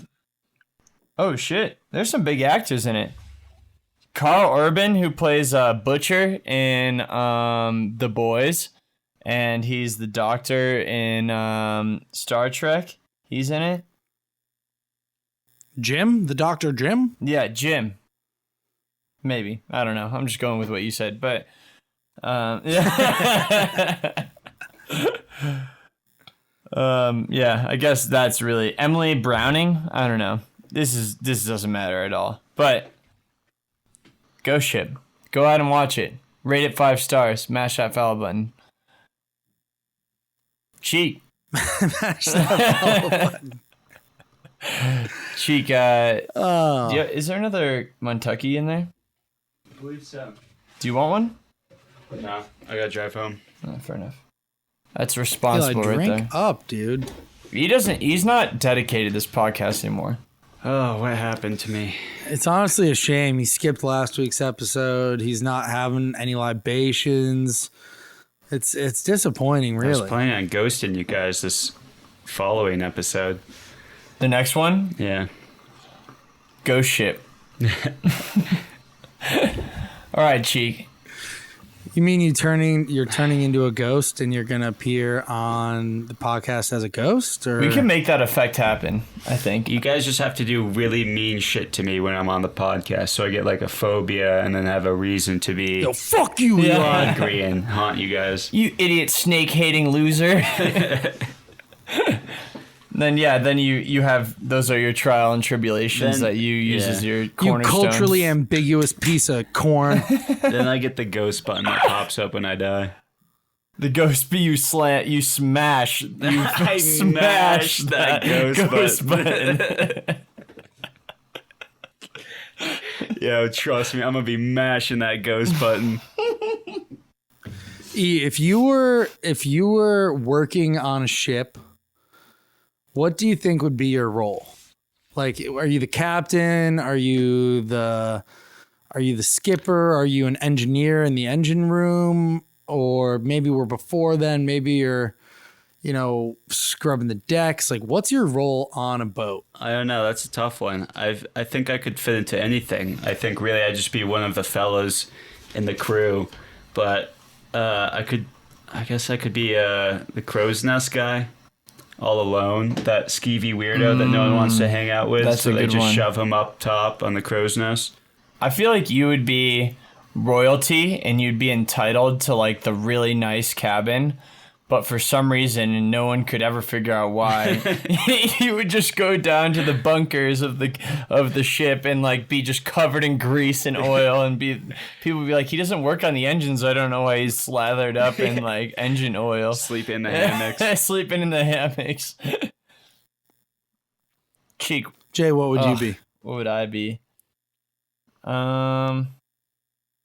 I'd be Captain Jack Sparrow. All right, You got come your on. own What would you ship. be? Yeah, I steal my own ship though. I'd happen to honestly, I wouldn't do it on purpose. I'd accidentally fall upon my own ship. I think like maybe I'd be like a Philip Pirrup, from Great Expectations. I just happen upon like a great benefactor who loans me a ship, and I just do such a bad job with managing it that it's taken away from me, and then I'm landlocked again. Back in Denver, Colorado. I feel like you. That's a good one. Yeah. That's I don't very agree. accurate. I don't agree with that. All right. I think that you would be working the cannons on the ship. Like way too happy to fire off the cannons. Like you're the guy who, when you're like, say we're on two pirate ships, you know how ships, they sail past each other and then they start firing. I think like the captain who lays the signal down to release the cannons, you're the guy who fires the cannons way too early and then misses the ship. I'm totally on board for that. I was going to say, if I was in charge of cannons, I would absolutely fuck that up. Like, I would not do it at the right time. And then if you survive that battle somehow, you'd be demoted to the cannonball loader, not the guy who gets to fire the cannon, the cannonball loader. I would still love my job just as much, though. High energy. I'm picturing you caked in black oil and just grease and sweat. Yeah. I like that. I kind of like the idea of having like a little barrel around me, like I cut out a whiskey barrel so I can wear it as armor. Yeah. You got the straps on the whiskey barrel. That's great. Oh, that's a good costume. Yeah. I feel like I would be one of two things. I would be, number one, because I'm too loud spoken, I would be the captain's right-hand man who, when the captain says an order, I yell the orders. And then like Gibbs kind of. Yeah. I could see you doing that, like thinking that since you're giving the orders that you were actually more in charge than the captain. I would think I would have way more power than I actually have. 100%. And then if I wasn't that guy, and maybe we're on a more modern ship or maybe a submarine, I would be the guy who looks through the telescope, like the telescope in the bottom. Ooh. Who gets to look around and see if he sees anything. I like that. Or maybe like, what do you see? And be or like, maybe you gotta answer my riddle. Or like the radar guy. Beep. Beep. You're the guy. You know how there's like a guy who made like the Yahoo Mail, you got mail noise? Like you're the guy who made you got mail. You're the guy who made the bleep for the radar. They just recorded you going bleep. And that was your one contribution to the sub. I trained in the military and then they put me in like audio diagnostics unit and they were just like, so what we need you to do is record an effect that notifies somebody reading a radar that there's something there. And they just have me for hours going like, or like, that doesn't really work. Like, you're like trying to insert something some weird creative like that. genius to it, like ooh wow. It's like the radar's going around and a little dot pops up and it just goes, yeah. Yeah. Like, all right, we want more electronic, Cheek. Like, tone it down a little bit. You got a bogey. In bogey. Comes around. Bogey. Bogey.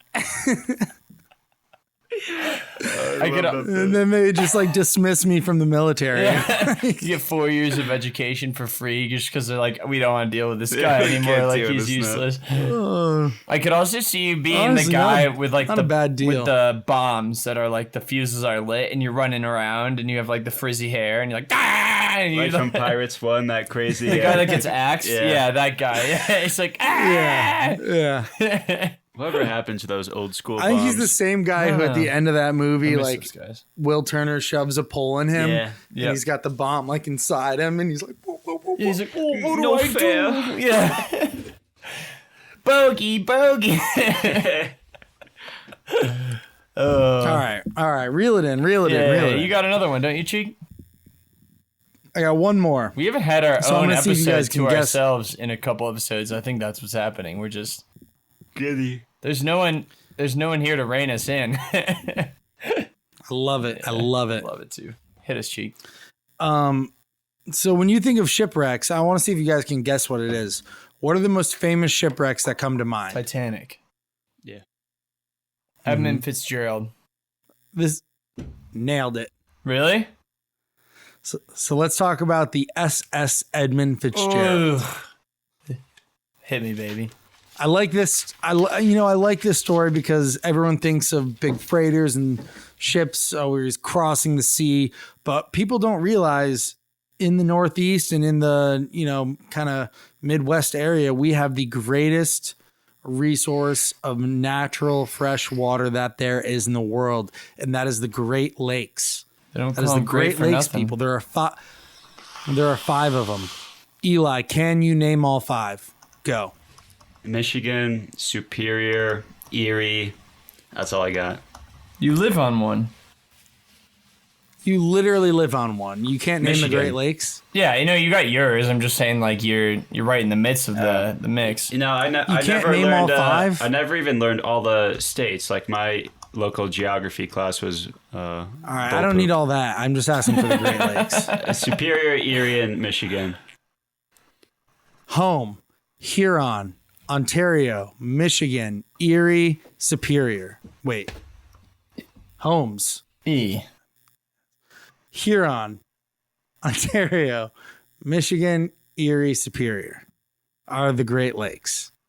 So the USS Edmund Fitzgerald. What is the first one you're saying? Home?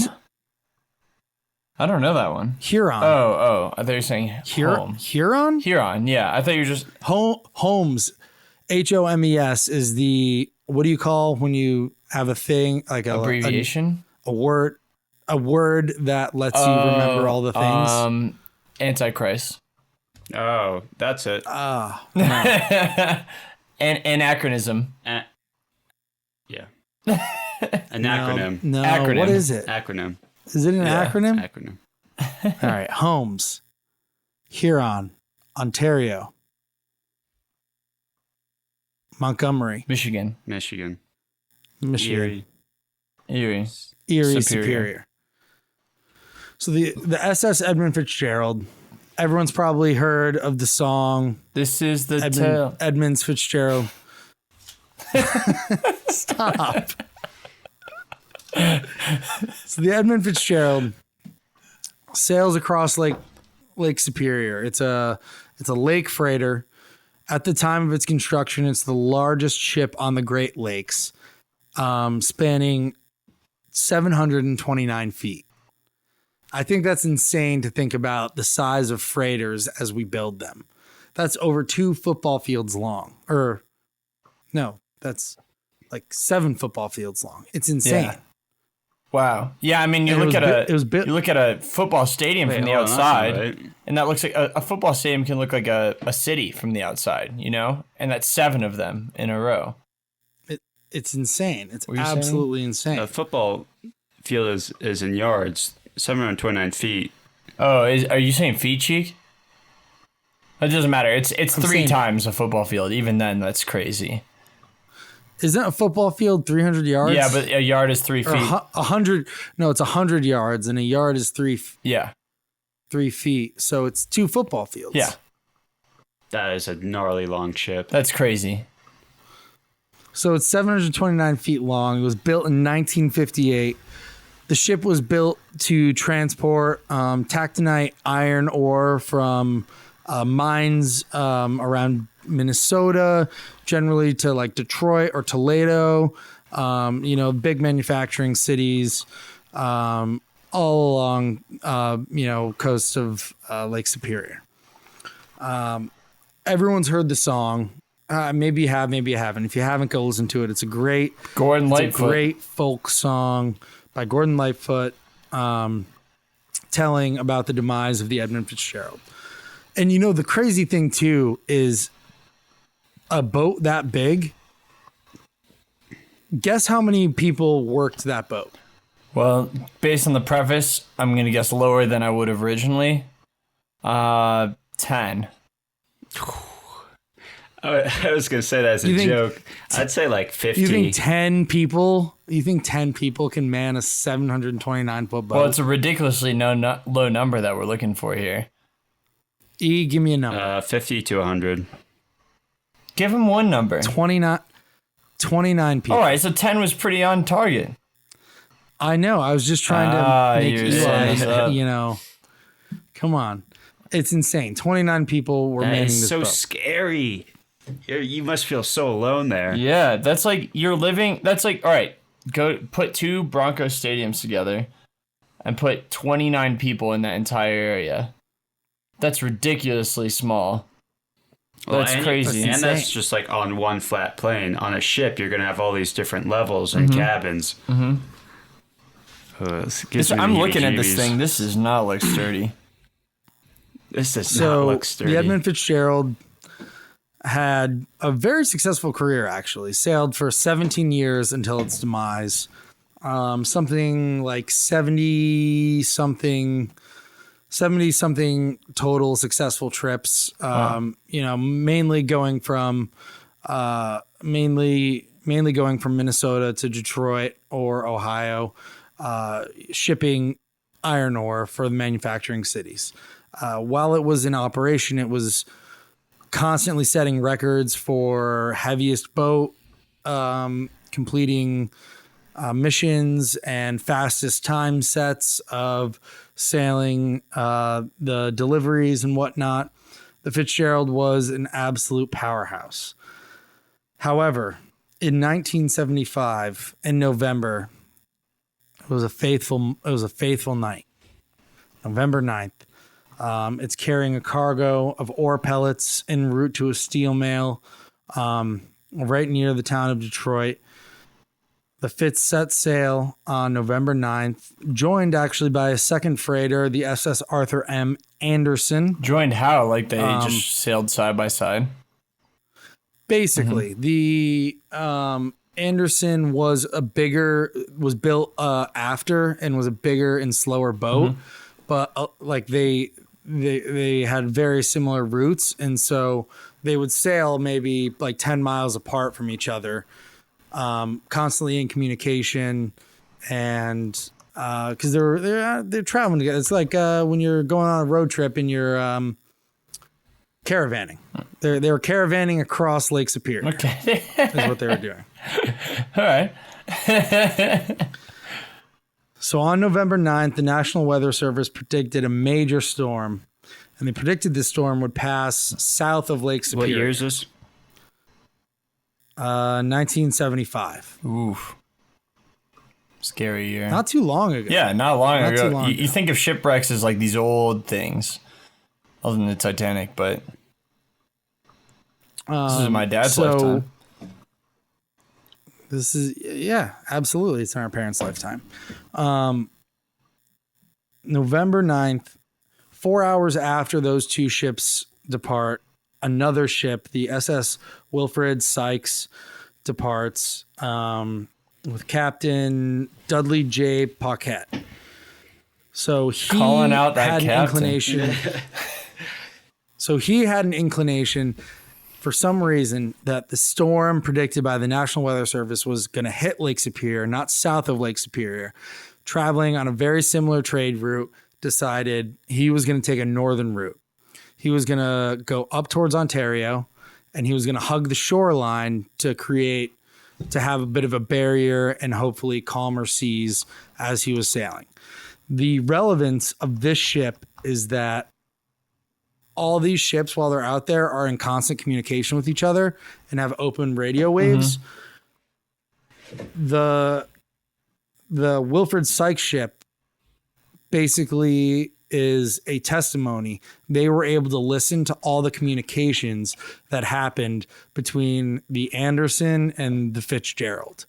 Ooh. So as That's the scary. Anderson and the it's really sad. I mean, they're hearing what's happening in live time with no ability to help or aid. They're sailing around 4 a.m. on November 10th, so we're less than a day into the sail. The storm hits. It's clocking in initially at 50-mile-an-hour winds, 10-foot waves.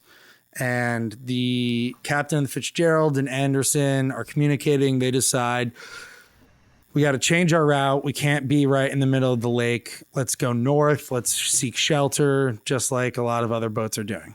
Cheek, I want to show do that. something here quickly. Look at how small a difference these paths are. And that's what made the difference, because I'm guessing Anderson made it, right? The Anderson did make it. But Anderson was the boat that was following right along with the Fitzgerald. The Sykes boat, which was the other boat that I was mentioning that was listening in, is the one that originally took the northern route. So that would probably be the red line that we're looking at here. And the Anderson and the Fitzgerald is the line below that, the blue line. So you can see right where your mouse is right now is where they made the... Nope, move right a little bit. Yep, that's where they made the alteration to look for a more northern course. Ooh. They wanted to make it go way more right to the eastern shore there. That was the bay that they were hopefully going to seek refuge in. Or along that shoreline. It's not a bay. It's along that shoreline that they wanted to hopefully anchor and be able to wait out the So storm. they're taking a west to east cross section of the lake, and it looks like Anderson went a little more south than the Fitzgerald, because the red line is the Fitzgerald, is what it's saying on the final voyage. Oh, okay. Yeah. But sorry, I didn't mean to derail you. I just wanted to see exactly what the variation was myself. No, that's crazy. Things get really bad around, I think it was 3 a.m. on November 10th, where they're starting to encounter winds of up to 60 miles an hour, gusts of up to 70, 80 miles an hour. These are hurricane force winds. And, Jesus. Initially it started out 10-foot waves, and they eventually get into 30, 35-foot waves for My rogue God, waves. That's insane. And you In a don't think lake. about it like you think it in a lake. Yeah. Exactly. You think about it like we're in the middle of, some lake. It's never going to get like that. But you're in the middle of these Great Lakes. For all of our listeners out there who haven't actually experienced the Great Lakes, I've been out in the middle of Lake Ontario where I can't see shore. Yeah, you can't see coast anywhere. You can't see coast anywhere. Mm-hmm. You feel like you're in the middle of the ocean, and it's terrifying. Yeah. And imagine that with hurricane force winds, 35-foot waves, and all hell has broken loose. Yeah, like you might think lake, but like my family has an 18-foot boat at home, and that can do well in our small, tiny little lake. But you put that boat on, I mean, our boat's smaller than 18 feet, I guess, but you put that boat on a Great Lake, it's outnumbered there. Like, unless you're right on the coast the whole time, like, to give you some perspective, like, my boat would get thrashed in a Great Lake, even on, like, a fairly calm day, Our family, when my family originally bought a boat, we were living in Rochester, New York, and we would take our boat out to Sodus Bay, which is the southern coast of Lake Ontario, a big bay off of Lake Ontario. And the bay is fine, but you go through the channel out the bay into the big lake. And again, same size boat JJ is talking about. We had a little 19-foot open bow, boat. Immediately you start getting 4-foot, 5-foot waves, and you're like, holy shit, this boat is not meant to handle the environment that we are in. Yeah, you realize it's not. And that's on a lake calm anymore. day. Yeah. And that's on a calm day. That's absolutely insane. So now we're talking about 60 mile an hour winds. We're talking about consistently probably 20, 25 foot waves. You're getting, gusts of, 80, 90 mile an hour winds that are creating, rogue waves of up to 35 feet. 3-story foot waves. Like, that's fucking terrifying. I feel like the phrase rogue wave is not meant to be spoken normally. Like, I feel like it's meant to be screamed out loud. Like, Yeah, absolutely. rogue wave! Yeah, like that one ginormous wave. Someone on the bow on the ship be like, rogue wave! And like yelling There's back. just We were tsunami waiting right for there. it. I love it. So as the Anderson and the Fitzgerald are sailing along and we get into the storm, at some point, the captain of the Fitzgerald gets on the radio to talk to the captain of the Anderson. And when things have gotten bad, he says like a number of things. He says, I've got a list. My hatches are broken. I've got 2 of my 6 bilge pumps that aren't working. Bilge pumps. And we're taking on way too much water. Oh, and the radar has broken. No, He doesn't have radar. This is before GPS. So one of the big things here is the Anderson is close enough that the Anderson can pick up the Fitzgerald on its radar. But the Fitzgerald doesn't have radar anymore. There's a storm. Their visibility has been cut to about 2 miles. They can't navigate. You're in the middle of this lake. You can't see where you're going. Right. So he radios to the Anderson and asks the Anderson, navigate us. Tell us on your radar where we're going, where we need to go. And our radar is down. Our 2 bilge pumps are down. We have hatches that are broken and they are fucked. Yeah, like he's trying to sound calm, but he's surmising that they're donezo.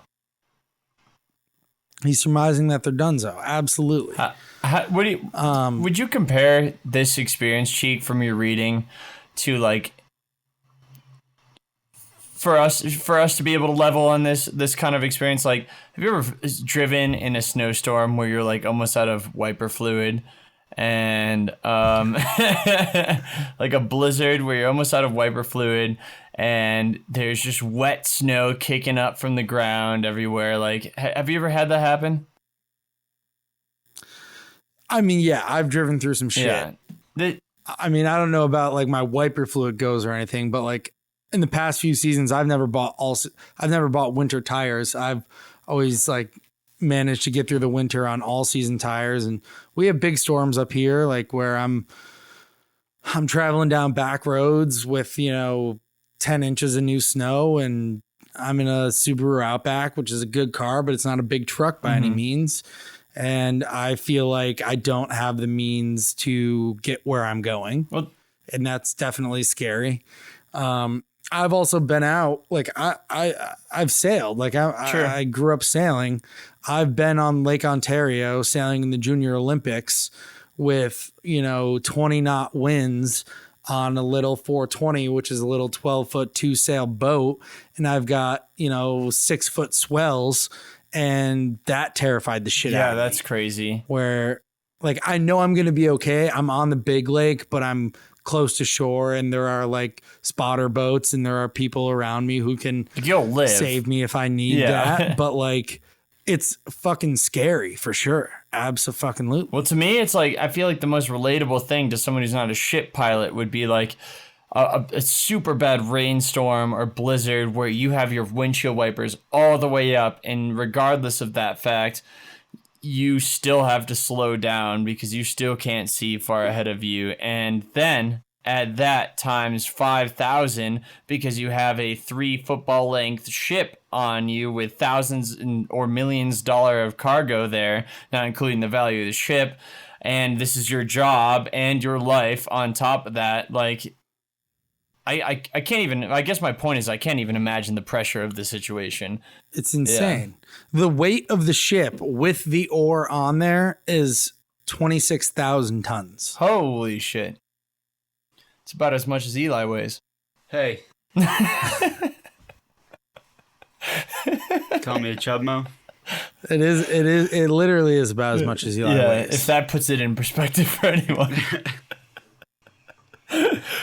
All right. Sorry. That's all right. So basically, the Fitzgerald is in a situation where the Anderson is trying to navigate them. They don't have a radar. Their ballasts, 2 of the 6 aren't working. For those of you who don't know what the ballast is, or it's the engine that pumps out water from the ship. So they're taking on more water than they can pump out of the ship. And they're meant to take on a little bit of water, right? They're meant to take on absolutely. They're designed to be able to have a little that had to have some water. Like you see those deadliest catch ships going head on into waves. Yeah, waves rush over them. You look at any boat, and there are 2 holes on the side of any boat that poop out or pee out water. Like your toilet. Every boat has a bilge. Mm-hmm. Every boat has a bilge. It's just these ones aren't kicking out as much as is coming in. They're failing. They're kind of like cheek sewers. Yeah, think of it like Cheek's sewer line, where there was more shit coming in than Cheek's sewer could kick out. Bilge pump failed a lot like the Edmund Fitzgerald did. Cheek's personal bilge pump was working too well for the building's bilge pumps. So that's my new favorite word, bilge pumps. One of the last transmissions that is recalled from that boat that I mentioned earlier, the Sykes, that was taking the more northern route that could just hear all the transmissions, was he heard the captain of the Fitzgerald responding to a call from Anderson and him saying, "We're holding our own." Whoa. The interesting thing is, within 30 minutes, there are no more transmissions from the Fitzgerald, but there were never any distress signals sent out. They still had the ability to call maydays and to alert the Coast Guard. That was never done. They never sent a distress signal, a mayday signal to the Coast Guard, to the American Coast Guard, to the Canadian Coast Guard. They're closer to the Canadian coast. For some reason, they thought that they were going to get through it. There's a theory that where they were hugging the shoreline on the Canadian border, they were near an island that had these, for lack of a better term, reefs. I can't think of the lake term, where they had the rocks that came out, miles out from the island. When you have the waves going up and down, at the trough of that wave, rocks can get exposed. So there's the thought that maybe they hit one of those rocks that were exposed, and that may have damaged the hull, and that may have contributed to the taking on of water. Or maybe there was, obviously another theory of a rogue wave that took the ship down. The ship didn't make it. Did they find the wreckage? The Fitzgerald goes down with no distress signal, 29 lives. They sent many search expeditions out. The Anderson was constantly, the Anderson was doing okay. So there are other people that think that there were manufacturing issues with the Fitzgerald and that may have been an issue. But once the storm calmed down, they ran all these search missions. No body was ever found. The ship was eventually found years later. But it took a while. At the bottom of the fucking lake, obviously, 500 feet down. The only thing in the immediate searches that were found were a few life rafts and provisions and random debris floating in the water. Whoa. But the Edmund Fitzgerald went down after 17 years of service, and it will live forever in I didn't realize the folktale. I didn't realize the Edmund Fitzgerald. I didn't realize it was a lake. I didn't realize the Edmund Fitzgerald, one of the most famous crashes of all time, was a lake crash. I always think of them as ocean crashes. Lake Superior, baby. Yeah, baby, repping Superior. Loud and proud. Yeah. So did they find the bodies in the ship at the base of the lake? When the ship was later found? Yeah. The ship was found years and years later. I don't know if bodies were found, but it's 10, 20 years later. Are there coniferous fish in the Great Lakes? No. I like the way you say carnivorous. Carnivorous. I didn't know how to say it, and I thought about it before I asked it, and so I... Do you mean carnivorous? Carnivorous. Carnivorous. Carnivorous. It's how theologians say it. You wouldn't understand, Cheek. You wouldn't get it, Cheek. This is crazy. Fuck.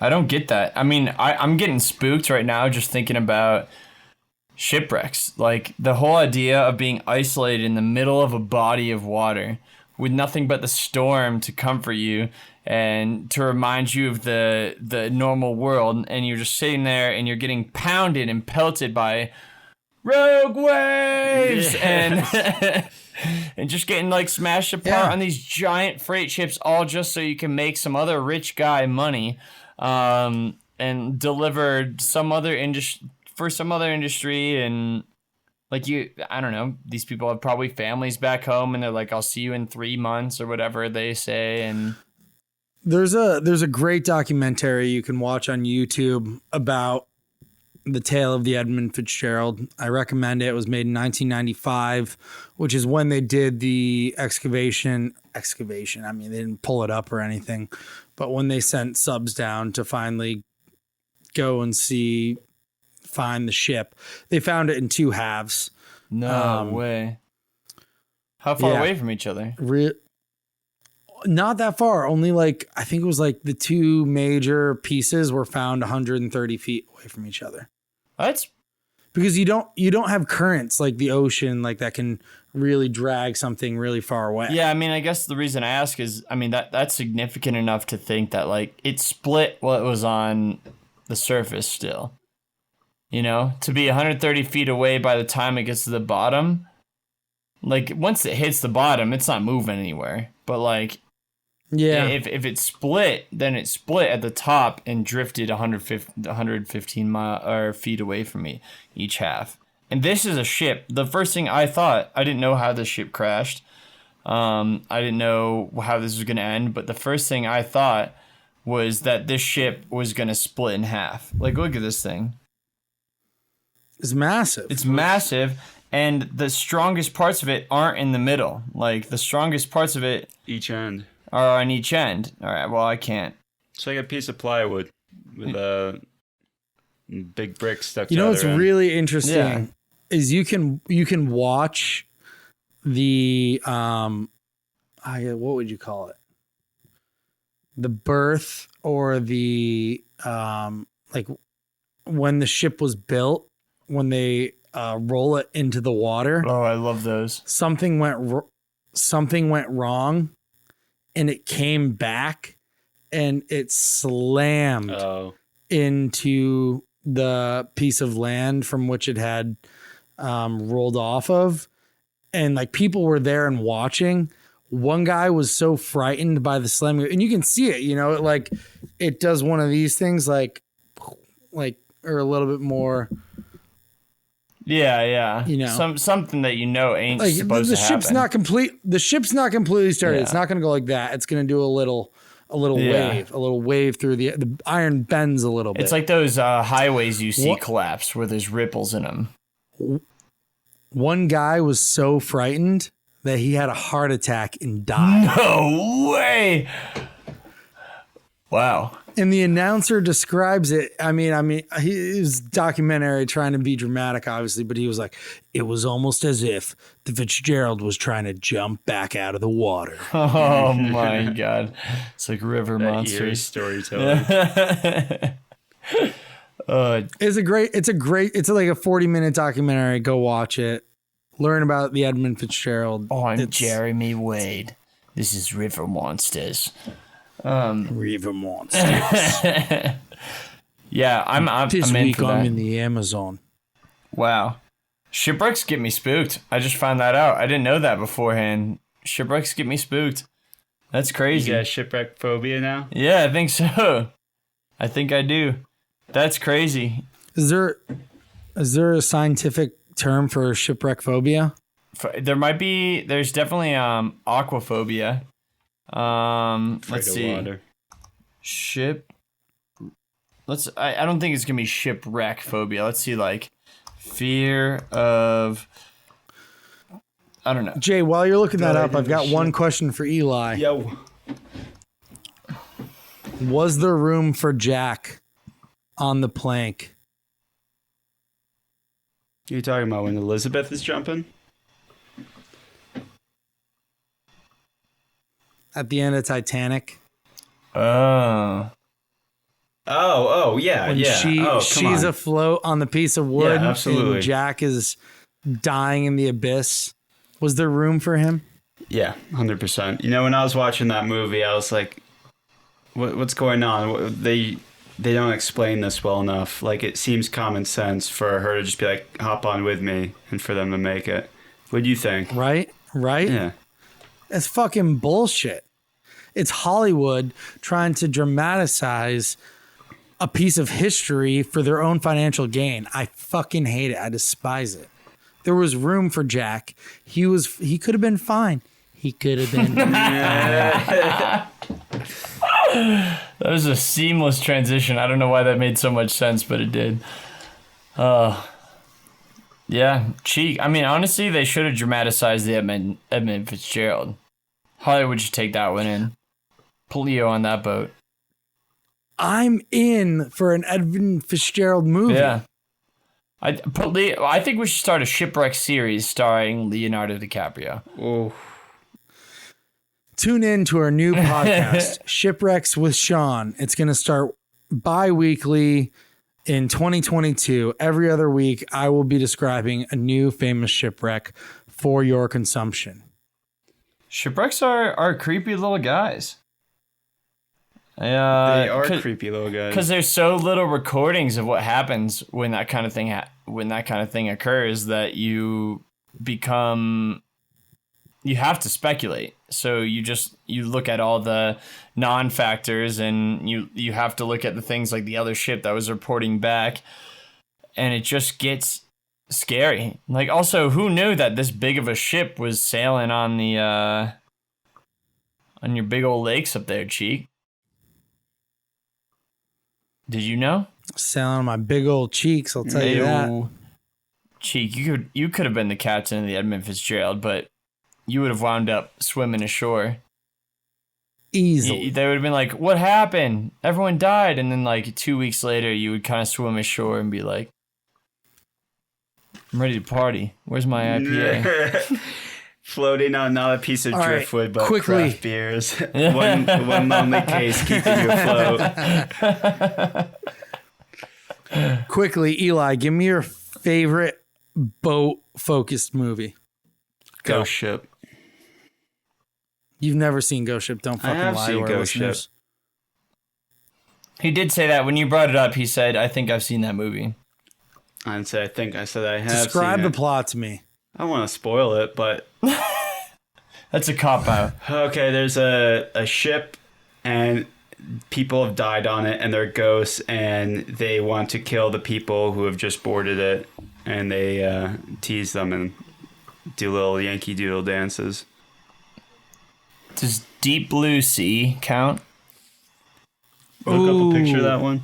Yeah, I'll give it to Is that you. the shark? Is that Do you the shark remember one? Do you remember when we watched that I together? associate that movie with you, Cheek. Oh my god, we were staying at like Black Bear Inn at Yes, Gore I Mountain. thought that was there. I was like, why were we both there, Cheek? Why was that just like a family vacation or something? Like a dual family It was vacation? like both of our parents were like, let's go ski Gore for the weekend. Both of our dads, Did obviously. someone order the fish? And I think like you, or maybe Keely had a race there, and that's why your family was Yeah. there. And then your dad was Come like, on. Jim, you should bring Sean. You should bring Sean up, and like JJ and Sean can ski together, or something like that. And then like we were in my hotel room, and we were just like scrolling through the TV and found Deep Blue Yeah, Sea, 'cause and it was amazing. I knew that memory came from Gore, but I also associate you with that. So I was wondering how those two things tied together. But yeah. that's incredible. I love how Samuel Jackson is in that movie, and they definitely build him like when they were doing the trailers. He was definitely in 100% of the trailers, but he dies within like 10 minutes of the movie starting. I think LL Cool J was also in that movie. Really? I think maybe you're thinking of LL Cool J. Really? Maybe I'm. LL Cool J was the chef. No, we're thinking of two different people. But also, that movie is so good in terms of bad trash movies. I remember being horrified by that movie. So, oh yeah, they're both in it, Cheek. Samuel Jackson and they Ella both in it? Cool Okay, J, we're both right. Thomas James, Michael Rappaport. Holy shit. What an A-list movie. Why? I love it. How? What year did it come out? 99. Yeah, how is that? Why were there so many good big actors in that movie? That doesn't make any sense. It was... Doesn't matter. Doesn't matter. It was awesome. Let's try. They made a couple of those. My favorite boat-related movie has to be U571. If you haven't seen it, go watch it. U571. It's a World War II movie about a German U-boat and a thriving Matthew McConaughey. Oh, no way. How have I not heard of this? Who is thrust into position of authority, and it's incredible. We used to watch it at sales school, or as the instructors used to watch it in our instructor room on lunch break. We had this old VHS and tiny 12-inch screen. During lunch break, we would throw in old VHS movies, and they always had to be water-related. U571, we always threw on. Incredible. Holds up to this day. Go watch U571. John Bon Jovi is a star in that movie. Dude, Wow. go watch it. Go watch it. All right. I mean, I think that's what everyone should just hang up right now. End it. Just go watch it right now. Turn off the party. Go watch McConaughey U571. Mash that movie Thanks button. for joining The us. one thing we want before we end, Cheek, is I cut you off by accident when you were giving your spooky synopsis of the Edmund Fitzgerald at the end. You kind of gave us the deep, low tones, and I would like you to sign us off on this Halloween podcast in that same kind of way.